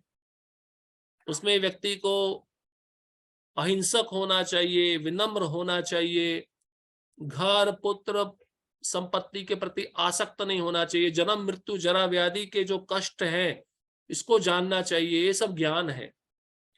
तो परम गति मतलब भगवान के धाम वही जा सकता है जो इस ज्ञान को अपने जीवन में उतारता है। अब प्रभुपाद जी विधि बता रहे हैं कैसे भगवान को अपने हृदय में उतारा जाए। श्रद्धालु को चाहिए कि सर्वप्रथम वह ईश्वर का श्रवण करने के लिए सत्संगति करे और धीरे धीरे प्रबुद्ध बने। क्या करना पड़ेगा? सत्संग करना पड़ेगा, साधु के संग में आकर श्रवण करना होगा। और श्रवण करने से क्या परिणाम होगा? हमारी बुद्धि तीक्ष्ण बनेगी, प्रबुद्ध बनेंगे, हम समझ पाएंगे क्या सही है क्या गलत है, हमें किसका संग करना है किसका संग नहीं करना है। और फिर कहते हैं गुरु पादाश्रय। प्रभुपाद जी लिखते हैं यदि गुरु स्वीकार कर लिया जाए तो पदार्थ तथा आत्मा के अंतर को समझा जा सकता है और वही अग्रिम आत्म साक्षात्कार के लिए शुभारंभ बन जाता है। तो गुरु से दीक्षा प्राप्त करके उनकी आज्ञा का पालन करके ही शिष्य क्या समझ सकता है, शरीर और आत्मा में क्या अंतर है, मैं शरीर से कैसे अलग हूं। और वो क्रियाएं जब हम करते हैं भक्ति की, तब हम आत्मिक स्तर पर पहुंच जाते हैं और यही आत्म साक्षात्कार का शुभारंभ होता है। आत्म साक्षात्कार यहीं से शुरू होता है। गुरु अनेक प्रकार के उपदेशों से अपने शिष्यों को अध्यात्म बुद्धि से मुक्त करने की शिक्षा देता है। उदाहरण के रूप में प्रभुपाद जी लिखते हैं भगवत गीता में कृष्ण अर्जुन को भौतिक बातों से मुक्त होने के लिए शिक्षा देते हैं, क्योंकि गुरु का कार्य क्या है? शिष्य को जन्म मृत्यु के चक्र से मुक्त करना। अगर गुरु ये कार्य नहीं कर पा रहा तो उसको गुरु बनने का अधिकार नहीं है। तो गुरु को चाहिए शिष्यों की अध्यात्म बुद्धि से अलग करके उस शिष्य को भगवान के विषय में शिक्षा प्रदान करे। तो गुरु जानते हैं कि कौन सा शिष्य किस गुण में है, कौन से स्तर पे है।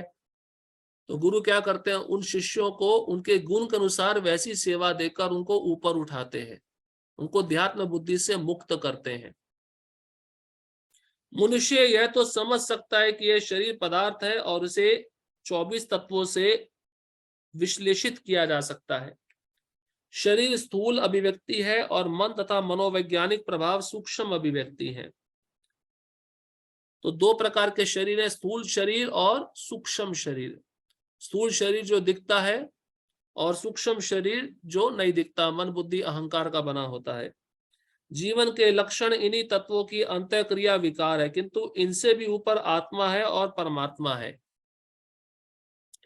आत्मा तथा परमात्मा दो है। यह भौतिक जगत आत्मा तथा 24 तत्वों के संयोग से कार्यशील है।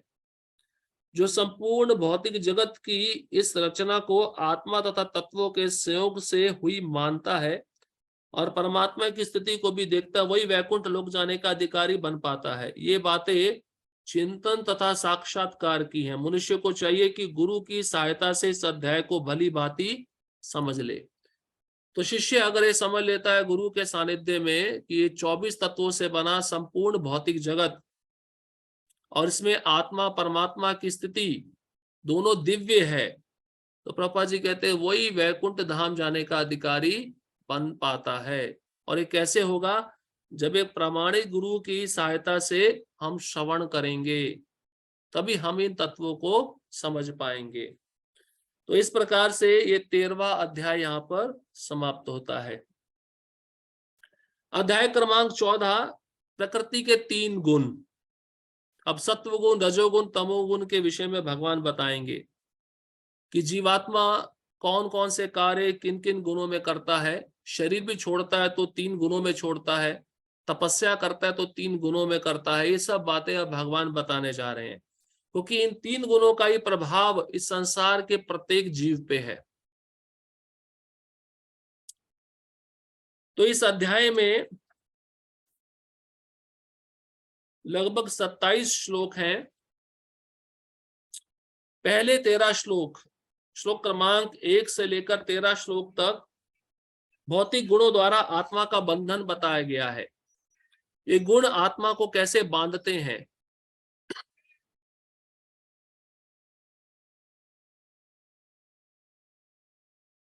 किस प्रकार से ये जो जीव है प्रकृति के संपर्क में आता है। और भौतिक गुण सत्वगुण, रजोगुण, तमोगुण किस प्रकार से इस जीव को बांधते हैं जो जीव शुद्ध है। इसके पश्चात श्लोक क्रमांक 14 से लेके 18 तक गुणों द्वारा बंधन का प्रभाव, किस गुण में व्यक्ति जब शरीर छोड़ता तो कहाँ जाता है, और किस गुण में व्यक्ति तपस्या करता है तो उसको कौन सा फल मिलता है, भगवान इसके विषय में बताएंगे।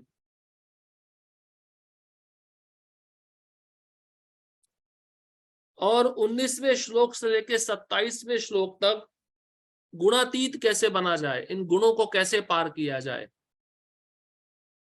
जो गुणातीत भक्त होते हैं उनके लक्षण बताएंगे भगवान, और जो भक्त होते हैं गुणातीत उनका आचरण बताएंगे। किन किन भक्तों ने इन 3 गुणों को पार कर लिया, उनके क्या लक्षण हैं, उनके क्या आचरण हैं।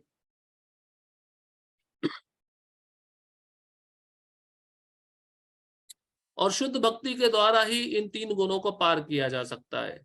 कंक्लूजन यही है, निष्कर्ष यही है, शुद्ध भक्ति करने पर ही 3 गुणों को पार कर सकते हैं।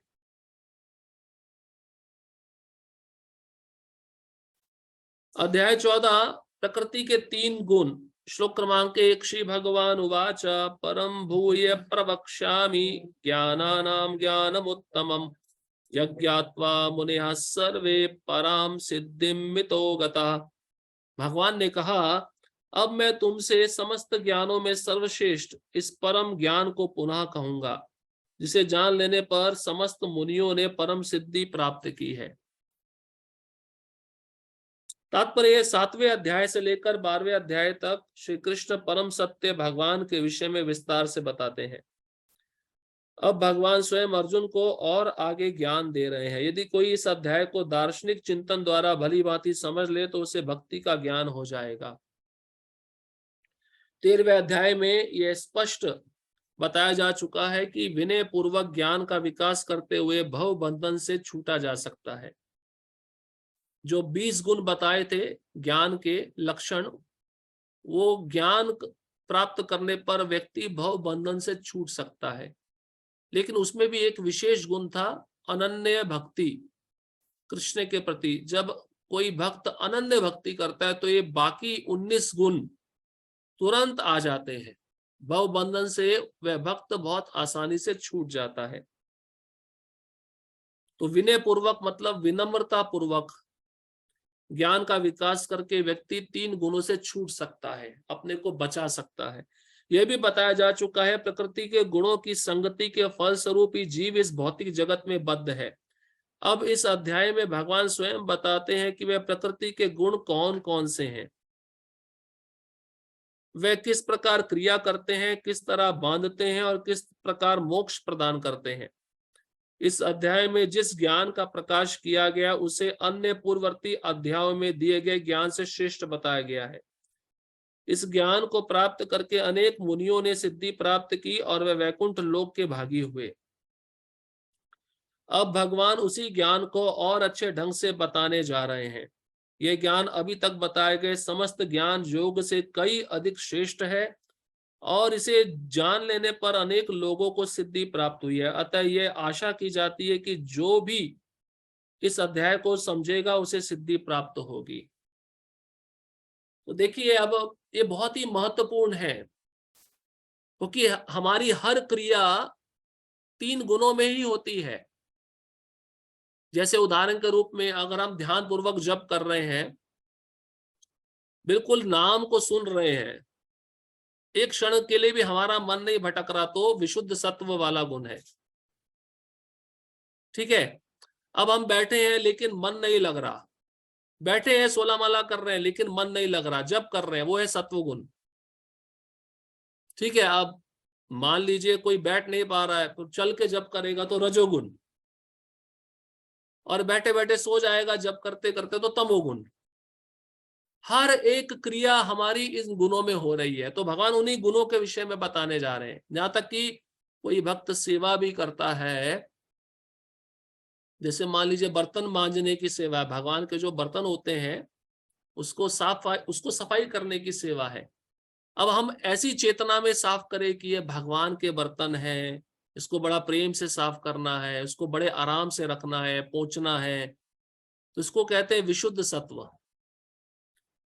अब भक्त है, समय पे आ रहा है, समय पे सेवा कर रहा है, लेकिन भगवान का चिंतन नहीं कर रहा है सेवा करते करते, तो सत्व गुण में है, क्योंकि पंक्चुअलिटी है, पवित्रता है, समय का बहुत ही पाबंद है, ठीक है, सत्व गुण। सत्व गुण भी बांधने वाला है ना, मुक्त नहीं करने वाला। और रजोगुण में क्या होगा, वो जानता नहीं है सेवा का उद्देश्य क्या है, किसके बर्तन है, इसको कैसे साफ करना है, ये नहीं जानता है, और सेवा करते करते उसका मन कहीं ना कहीं भटक रहा है।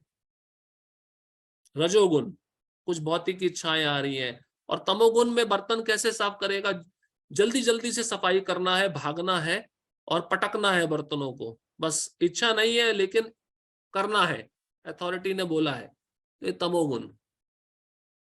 हर एक क्रिया चाहे भौतिक जगत में हो, चाहे भक्तों के बीच में हो, इन तीन गुणों पे आधारित है। आप कोई दरवाजा भी है, छोटी से छोटी सेवा भी है, देखो इसको भी समझने का प्रयत्न करो। कोई भक्त है, वो जानता है ये मंदिर भगवान का घर है, यहाँ की हर एक वस्तु भगवान की है, ऐसा समझकर वह दरवाजा प्रेम से बंद कर रहा है, तो विशुद्ध सत्व है। लेकिन इसका ज्ञान उसको नहीं है कि ये भगवान का मंदिर है, सभी वस्तुएं भगवान से संबंधित है,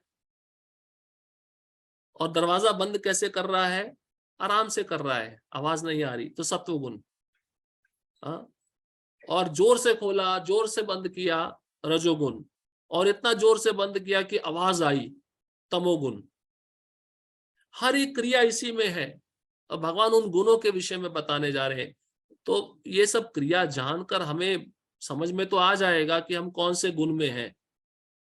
अभी हमें प्रयत्न करना है कि जिस गुण में हम हैं और ऊपर कैसे उठे, क्योंकि देखिए पहले श्लोक के तात्पर्य में प्रभुपाद जी क्या लिखते हैं, प्रभुपाद जी लिखते हैं कि गुण कौन कौन से हैं, ये किस प्रकार क्रिया करते हैं, किस तरह बांधते हैं, और किस प्रकार मोक्ष प्रदान करते हैं। क्योंकि भगवान इस अध्याय में इन तीन गुणों के लक्षण भी बताएंगे।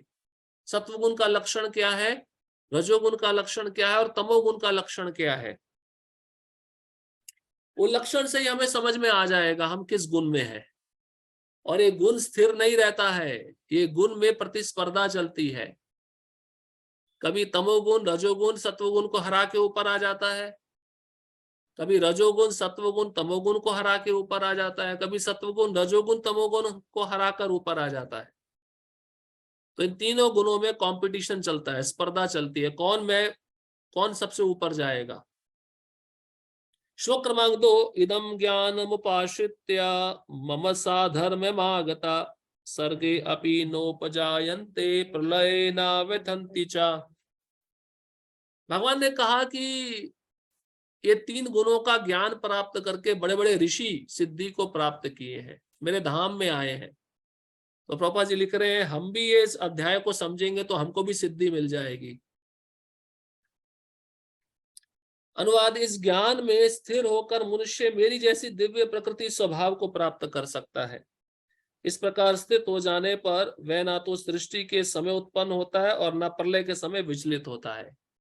अब पुनः भगवान कहते हैं ये जो ज्ञान मैं देने जा रहा हूं बहुत श्रेष्ठ है, और इसको जान लेने पर वह भक्त मेरे धाम में आता है, मेरे स्वभाव को प्राप्त करता है।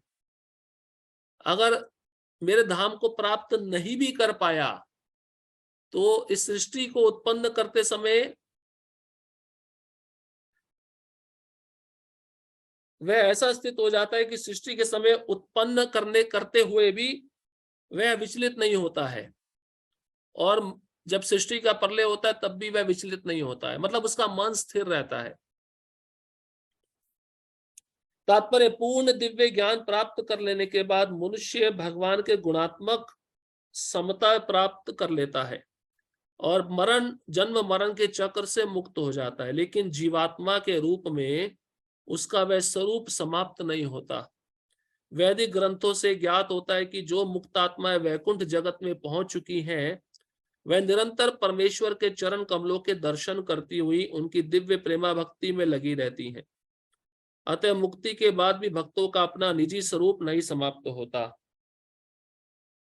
तो गुणात्मक दृष्टि में हम भगवान के समान हैं, जो भगवान में गुण है वही गुण हम में है, सच्चिदानंद।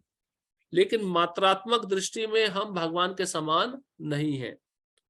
तो गुणात्मक दृष्टि में हम भगवान के समान है, जो इसको समझ लेता है वो जन्म मरण के चक्र से मुक्त हो जाता है।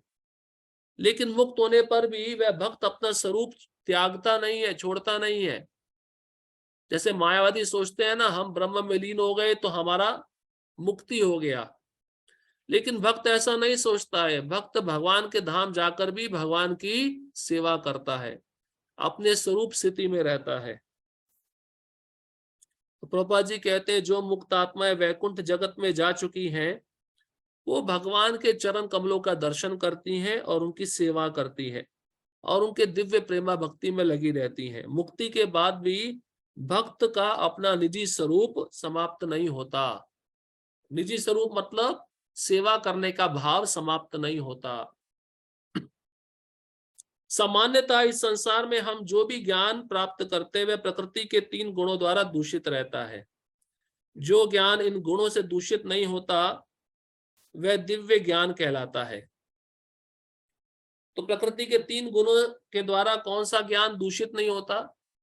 ऐसा ज्ञान जो भगवत संबंधी है, भगवत गीता का ज्ञान, भागवतम का ज्ञान, ये प्रकृति के 3 गुणों में नहीं आता, ये दिव्य है।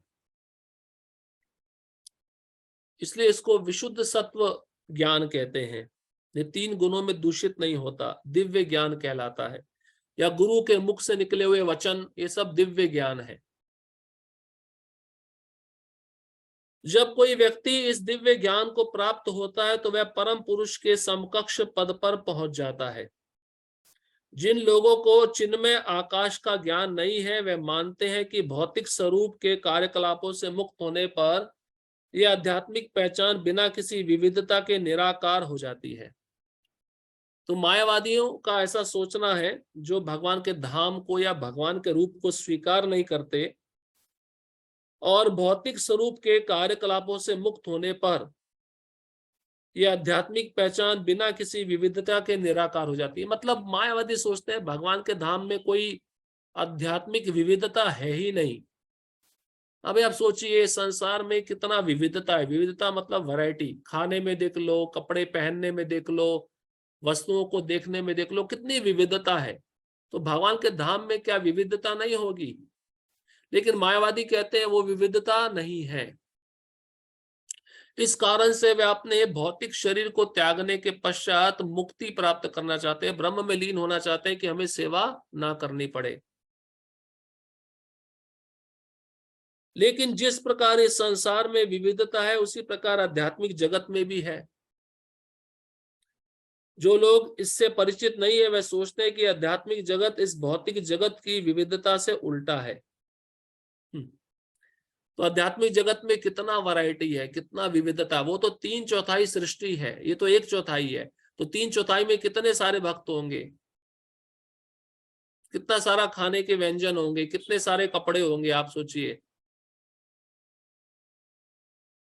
लेकिन वास्तव में होता यह है कि आध्यात्मिक जगत जिनमें आकाश में मनुष्य को आध्यात्मिक रूप प्राप्त हो जाता है, वहां के सारे कार्यकलाप आध्यात्मिक होते हैं और यह आध्यात्मिक स्थिति भक्ति में जीवन कहलाती है।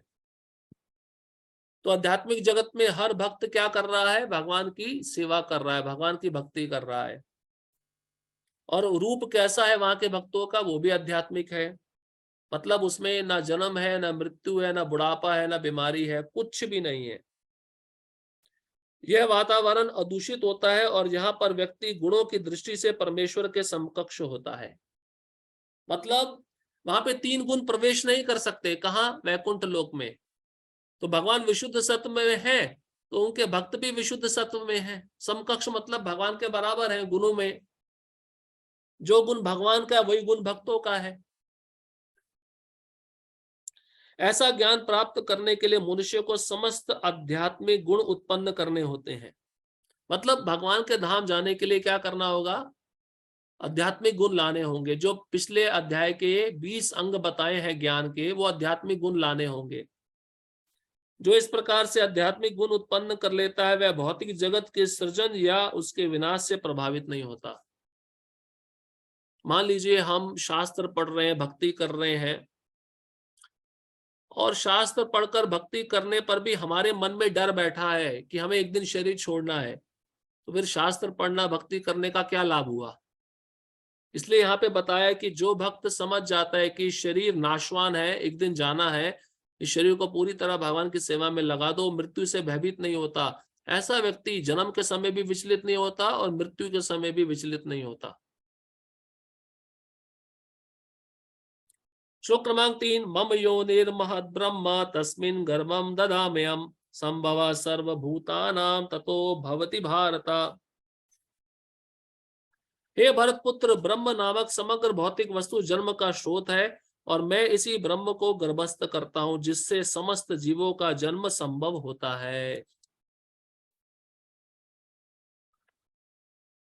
अब यहाँ पे प्रकृति के साथ जीव का संपर्क बता रहे हैं।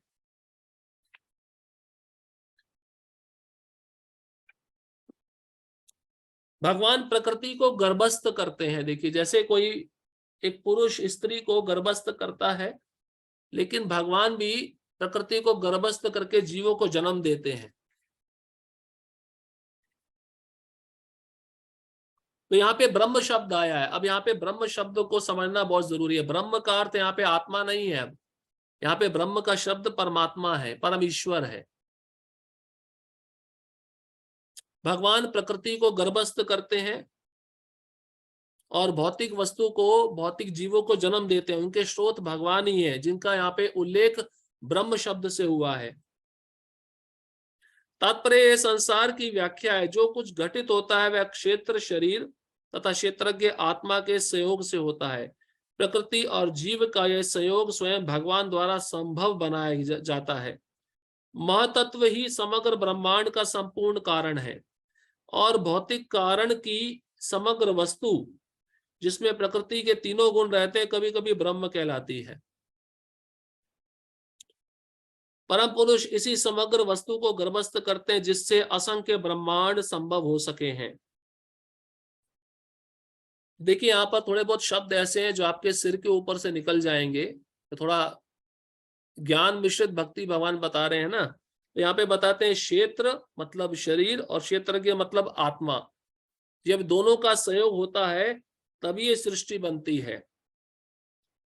और ये किसके द्वारा संभव बनाई जाती है? भगवान के द्वारा। और ये महातत्व क्या है? जो 24 तत्व हमने सुने थे, 5 ज्ञानेन्द्रिया, 5 कर्मेंद्रिया, 5 इंद्रिय विषय, पंच महाभूत, मन बुद्धि अहंकार आत्मा, ये महातत्व जब सुप्त अवस्था में रहते हैं इनको प्रधान कहते हैं, लेकिन जब जागृत अवस्था में आते हैं तब ये महातत्व बन जाते हैं और इसी से पूरी भौतिक सृष्टि बनती है। और इसी भौतिक सृष्टि में जो कारण होता है वह महातत्व होता है, उसमें समग्र वस्तु रहती है, जिसमें प्रकृति के 3 गुण भी रहते हैं। और प्रभुपाद जी लिखते हैं कभी कभी इन 3 गुणों को भी ब्रह्म कहा जाता है। जैसे यहाँ पर ब्रह्म शब्द किसको संबोधन कर रहा है?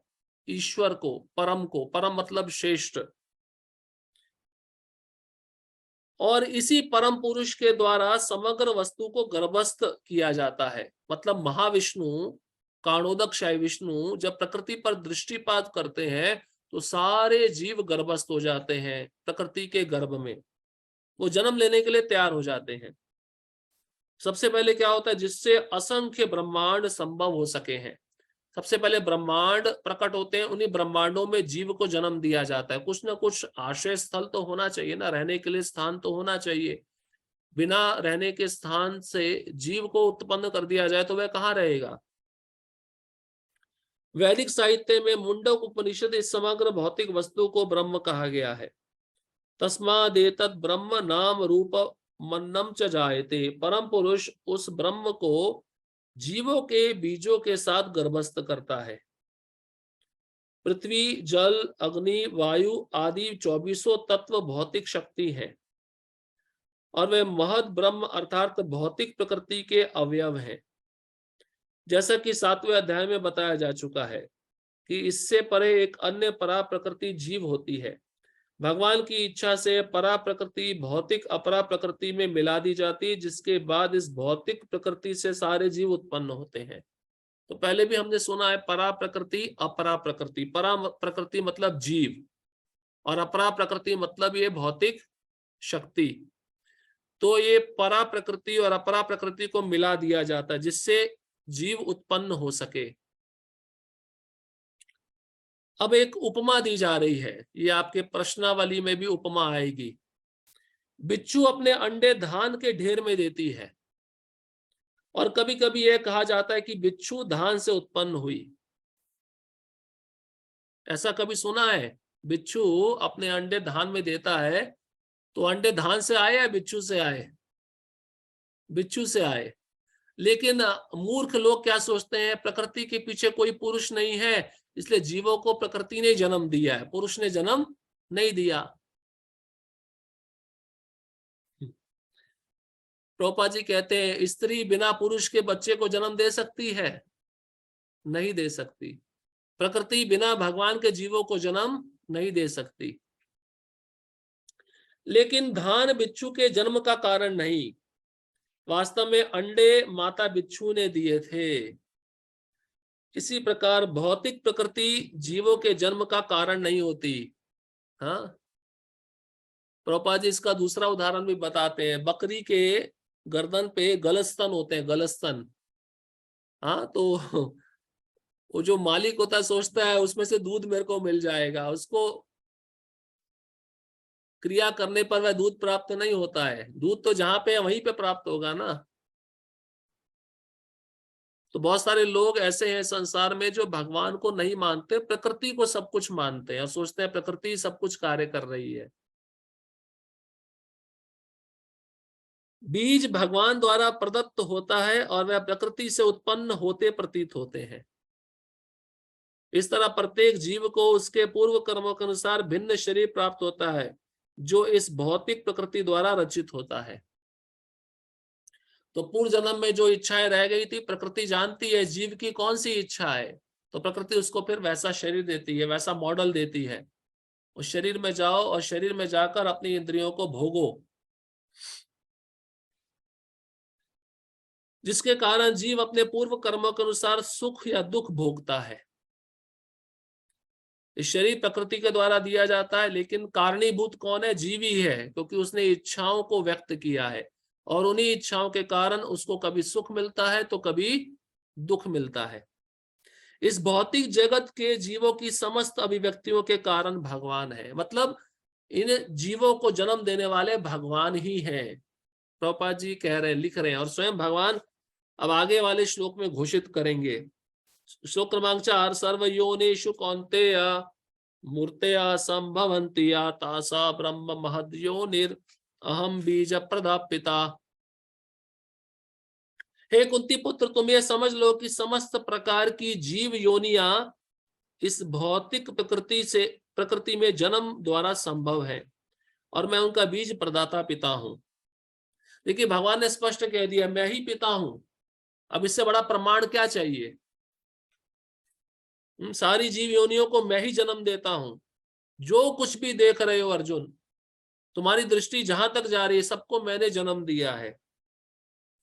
समस्त प्रकार की जीव योनियां। अब यहाँ पे ये नहीं समझना चाहिए खाली मनुष्यों के पिता भगवान है। 84 लाख योनियां जो हम देखते हैं उन सबके पिता भगवान है। और ये जन्म कौन देता है? भौतिक प्रकृति देती है, लेकिन बीज मैं प्रदान करता हूं। जैसे प्रभुपाद जी आगे तात्पर्य में बताएंगे, पुरुष के वीर्य से स्त्री के गर्भ में वह रज प्रवेश करके शिशु का जन्म होता है। तात्पर्य श्लोक में स्पष्ट बताया गया है कि भगवान श्री कृष्ण समस्त जीवों के आदि पिता हैं। सारे जीव भौतिक प्रकृति तथा आध्यात्मिक प्रकृति के संयोग हैं। ऐसे जीव केवल इस लोक में नहीं अपितु प्रत्येक लोक में, यहाँ तक कि सर्वोच्च लोक में भी जहां ब्रह्मा आसीन है, पाए जाते हैं। जीव सर्वत्र है, पृथ्वी जल तथा अग्नि के भीतर भी जीव हैं। ये सारे जीव माता भौतिक प्रकृति तथा बीज प्रदाता कृष्ण के द्वारा प्रकट होते हैं। तात्पर्य यह है कि भौतिक जगत जीवों को गर्भ में धारण किए हैं, जो सृष्टि काल में अपने पूर्व कर्मों के अनुसार विविध रूपों में प्रकट होते हैं। तो जीव कहाँ कहाँ है? प्रश्न पूछना चाहिए। ऐसा कोई स्थान नहीं जहां पे जीव नहीं है। पृथ्वी पे जीव है, जल में है, अग्नि में है, वायु में है। तो प्रभुपाद जी कहते हैं जितने भी जीव हैं उनके बीज प्रदाता पिता कौन है? कृष्ण है। और सृष्टि काल में अपने पूर्व कर्मों के अनुसार विविध रूप में जीव प्रकट होते हैं। जैसे मान लीजिए पूर्व की सृष्टि थी, अब वो सृष्टि का प्रलय हो गया, उसमें जो जीव जैसी इच्छा लिया था उसी इच्छा को लेकर महाविष्णु के शरीर में जाता है, और जब दूसरी सृष्टि होती है तब उसको उसी इच्छा से दूसरा शरीर मिलता है। उसी इच्छा को पूरा करने के लिए उसको प्रकृति शरीर देती है जिससे वह उस इच्छा को पूरा कर सके। इच्छा बदलती नहीं है, इच्छा वही रहती है। श्लोक क्रमांक 5, सत्वम रजस्तमः इति गुणा प्रकृति संभवा निबद्धनन्ति महाबाहो देहे देहिनम अव्ययम्। अब 3 गुणों का वर्णन करने जा रहे हैं भगवान। भौतिक प्रकृति 3 गुणों से युक्त है, यह है सतो रजो तथा तमोगुण। हे महाबाहु अर्जुन, जब शाश्वत जीव प्रकृति के संसर्ग में आता है तो वह इन गुणों से बंध जाता है। जैसे कोई कैदी, कोई अपराधी जैसे जेल में जाता है तो हथकड़ियों से बंध जाता है ना, रस्सियों से बंध जाता है। ऐसे ही हम कैदी हैं, हम अपराधी हैं। हम जैसे इस भौतिक सृष्टि में आए, प्रकृति ने हमको 3 गुणों से बांध लिया। अभी अंतर इतना ही है, जो सत्व गुण में है वो सोने की हथकड़ी से बंधा हुआ है, जो रजोगुणी है वो चांदी की हथकड़ी से बंधा हुआ है, और जो तमोगुणी है वो लोहे की हथकड़ी से बंधा हुआ है। पर हथकड़ी तो हथकड़ी ही है, हाथ तो बंधे ही हुए हैं, चाहे देवता का शरीर हो, चाहे मनुष्य का शरीर हो, चाहे असुर या राक्षस का शरीर हो। क्योंकि देवता का शरीर भी मरने वाला है। हाँ, मनुष्यों की अपेक्षा आयु बड़ी है, लेकिन उनको भी मरना है। और मनुष्यों की तो आयु ही अल्प है कलयुग में, और पशु पक्षी की तो आयु और कम रहती है। तो प्रकृति के 3 गुणों का प्रभाव इस सृष्टि के हर एक जीव पे है, देवता पे भी है, ब्रह्मा जी पे भी है, केवल भगवान को छोड़कर। तात्पर्य दिव्य होने के कारण जीव को इस भौतिक प्रकृति से कुछ भी लेना देना नहीं है। क्योंकि आत्मा क्या है? दिव्य है। आत्मा को इस सृष्टि से कुछ लेना देना ही नहीं है। आत्मा अकर्ता है, अलिप्त है। फिर भी भौतिक जगत द्वारा बद्ध हो जाने के कारण वह प्रकृति के तीनों गुणों के जादू के वशीभूत होकर कार्य करता है। कौन? आत्मा। आत्मा को इस सृष्टि से कुछ लेना देना नहीं है, लेकिन जब प्रकृति के 3 गुणों के संग में आता है, उनके जादू के वशीभूत होकर वो कार्य करने लगता है। क्योंकि जीवों को प्रकृति की विभिन्न अवस्थाओं के अनुसार भिन्न भिन्न प्रकार के शरीर मिले हुए हैं, अतः वे उसी प्रकृति के अनुसार कर्म करने के लिए प्रेरित होते हैं। यही अनेक प्रकार के सुख दुख का कारण है। अब सत्वगुण में शरीर मिल गया तो वह प्रसन्न है, सुख है, चिंता की कोई बात नहीं है। लेकिन रजोगुण वाला शरीर मिल गया तो उसमें शोक है, मोह है, भूख है, प्यास है, ये सब है। और तमोगुणी शरीर मिल गया, उसमें भय है, चिंता है, उद्विग्नता है। तो जैसा गुण वाला शरीर होगा वैसे ही लक्षण प्रकट होंगे। तो प्रकृति के अनुसार ही उस जीवात्मा को यह शरीर मिलता है, उसके गुण को देखते हुए। और यही शरीर में रहकर जब वह कुछ कार्य करता है तो यही सुख दुख उसके बंधन का कारण बन जाते हैं। श्लोक क्रमांक 6, तत्र सत्वम निर्मलत्वात् प्रकाशा कमनामयम् सुख संगेन भग्नाति ज्ञान संगेन चानगा।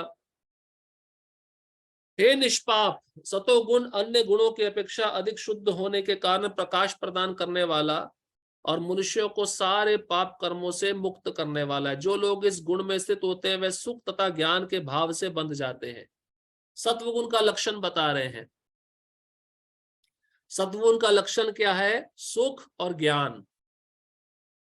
जो व्यक्ति सत्वगुण में रहता है, एक तो सारे पाप कर्मों से मुक्त हो जाता है और उसको सुख मिलता है और ज्ञान प्राप्त होता है, सुख और ज्ञान के भाव से बंध जाता है।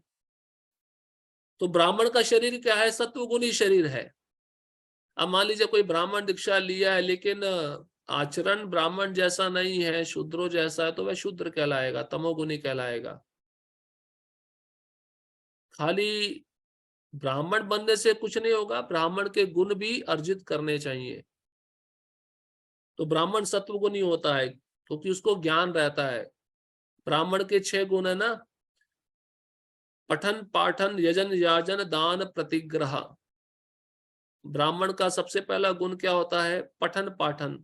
वो शास्त्र पढ़ता है, वेद पढ़ता है, पंडित होता है। पाठन मतलब दूसरों को पढ़ाता भी है, सिखाता भी है। यजन याजन, यजन मतलब यज्ञ करता है, भगवान के विग्रह की आराधना करता है। और याजन मतलब दूसरों को सिखाता भी है, दूसरों को भी यज्ञ करवाता है, दूसरों को भी भगवान के विग्रह की आराधना सिखाता है। और फिर आता है दान प्रतिग्रह। वह ज्ञान रूपी दान दूसरों को प्रदान करता है। भगवान के शास्त्र का जो ज्ञान उसको प्राप्त हुआ है, दान के रूप में दूसरों को प्रदान करता है और उनसे भिक्षा मांगकर अपने जीवन का यापन करता है। उसको कहते हैं प्रतिग्रह। तो ये ब्राह्मण जो सत्वगुणी है उसके लक्षण है। तो ब्राह्मण मुख्य रूप से सत्वगुण में स्थित रहता है, सुख के द्वारा बंध जाता है और ज्ञान के भाव से बंध जाता है। तात्पर्य, प्रकृति द्वारा बद्ध किए गए जीव कई प्रकार के होते हैं। कोई सुखी है और कोई अत्यंत कर्मठ, तो दूसरा असहाय है। इस प्रकार के मनोभाव ही प्रकृति में जीव की बद्ध अवस्था के कारण स्वरूप है। तो ये प्रकृति ने बहुत ही अनेक प्रकार के शरीर दिए हैं और ये शरीर सब बद्ध अवस्था में, क्योंकि भगवान को भूले हुए हैं। अब कोई जीव सुखी मिलेगा, कोई जीव बहुत ही कर्मठ मतलब जुझारू काम करने वाला मिलेगा, कोई असहाय मिलेगा। तो ये जो मनोभाव जीवों में उत्पन्न होते हैं, ये बद्ध अवस्था का कारण है। भगवत गीता के इस अध्याय में इसका वर्णन हुआ है कि वह किस प्रकार भिन्न भिन्न प्रकार से बद्ध हैं।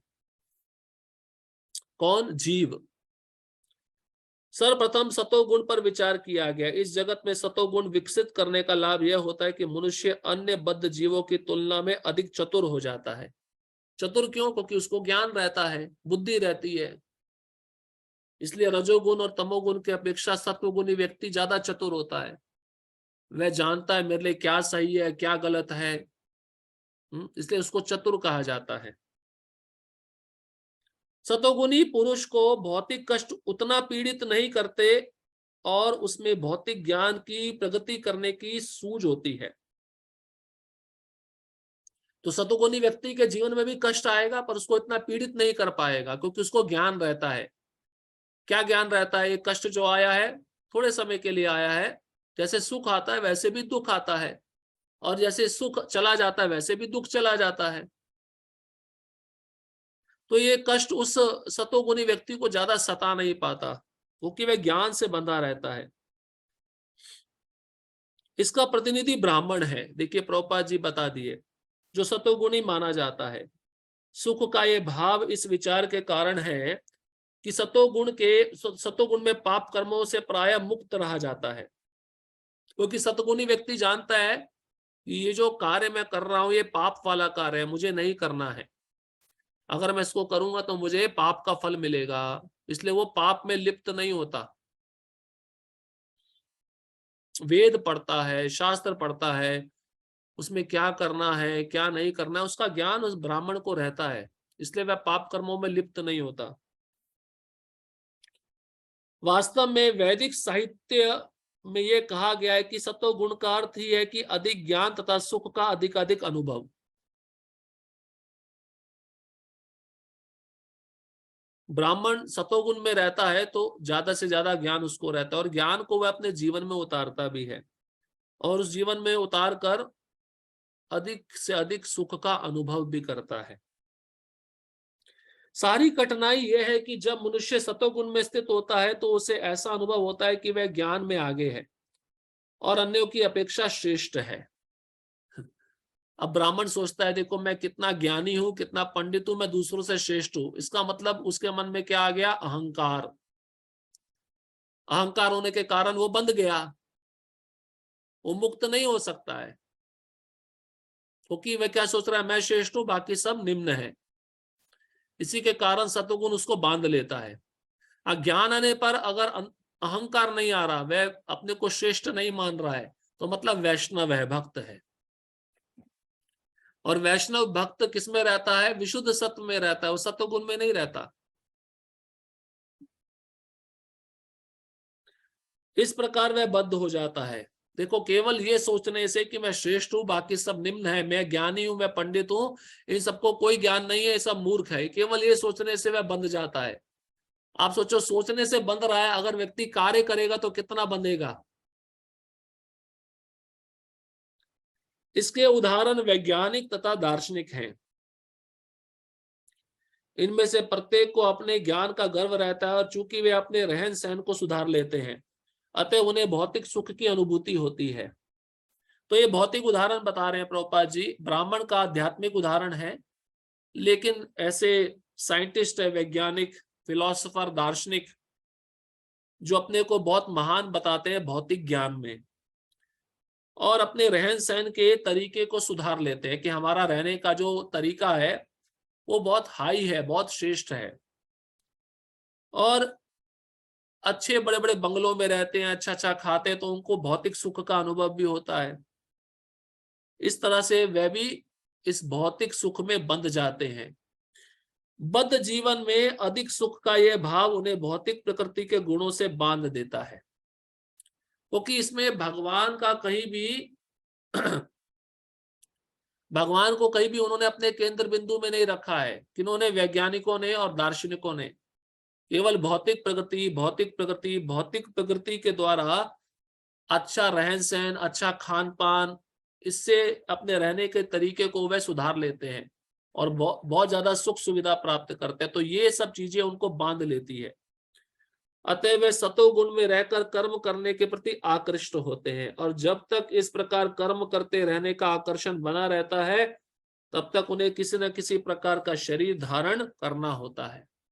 मतलब व्यक्ति सत्वगुण में है तब भी उसको कोई ना कोई शरीर मिलेगा मृत्यु के बाद। सत्वगुण में गारंटी नहीं है कि मैं मुक्त हो जाऊंगा। विशुद्ध सत्व में जब तक वह प्रवेश नहीं करेगा, 3 गुणों को पार नहीं करेगा, तब तक उसको शरीर मिलता रहेगा। इस प्रकार उनकी मुक्ति की या वैकुंठ लोक जाने की कोई संभावना नहीं रह जाती। किनकी? वैज्ञानिकों की, दार्शनिकों की, ब्राह्मणों की। वे बारंबार दार्शनिक, वैज्ञानिक या कवि बनते रहते हैं और बारंबार जन्म मृत्यु के उन्हीं दोषों में बंधते रहते हैं। क्योंकि सत्वगुण का शरीर था, अब मरेगा तो फिर सत्वगुण का शरीर मिलेगा, क्योंकि सत्वगुण के स्तर को उसने पार नहीं किया, इसलिए उसको पुनः पुनः सत्वगुण का शरीर मिलता रहेगा। जन्म मृत्यु के चक्र के जो दोष है उसको सताते रहेंगे। लेकिन माया मोह के कारण वे सोचते हैं कि इस प्रकार का जीवन आनंदप्रद है। कौन? वैज्ञानिक, दार्शनिक, कवि सोचते हैं कि ये जीवन कितना आनंदमय है, क्योंकि इस जीवन में हमको कितना सुख सुविधा मिल रहा है,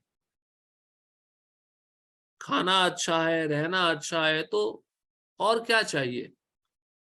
देखिए, इस गुण के प्रति ये इतने आकर्षित हो जाते हैं कि इस गुण को नहीं छोड़ पाते, और पुनः पुनः इनको इन्हीं गुण में जन्म लेना पड़ता है। तो इस प्रकार से ये जो सुख है और ज्ञान है, ये सत्वगुणी व्यक्ति को बांध लेता है। वो सत्वगुणी व्यक्ति भी मुक्त नहीं हो पाता।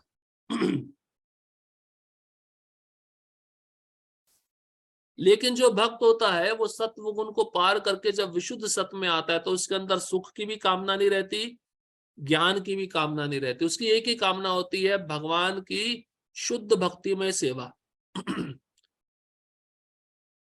क्योंकि भक्तों को सुख से कुछ लेना देना नहीं है, उसको कहीं पे भी रखो वो रह लेगा, उसको कुछ भी प्रसाद दो वह ग्रहण कर लेगा। इस प्रकार से भक्त तीनों गुणों से परे होता है। लेकिन भक्ति करने के लिए प्रभुपाद जी कहते हैं कम से कम हमें सत्व गुण में तो आना चाहिए। रजोगुण तमोगुण को त्याग कर हमें सत्वगुण में आना चाहिए। प्रभुपाद जी कहते हैं सत्वगुण मतलब एयरपोर्ट, रेलवे स्टेशन, और वैकुंठ मतलब वहां से गाड़ी या प्लेन पकड़ना। तो अगर आपको विमान पकड़ना है तो एयरपोर्ट जाना पड़ेगा, रेलगाड़ी पकड़नी है तो रेलवे स्टेशन जाना पड़ेगा। इसलिए भक्ति में आना है तो सत्व गुण में रहना पड़ेगा, फिर सत्व गुण को धीरे धीरे पार करके हम विशुद्ध सत्व में प्रवेश कर सकते हैं।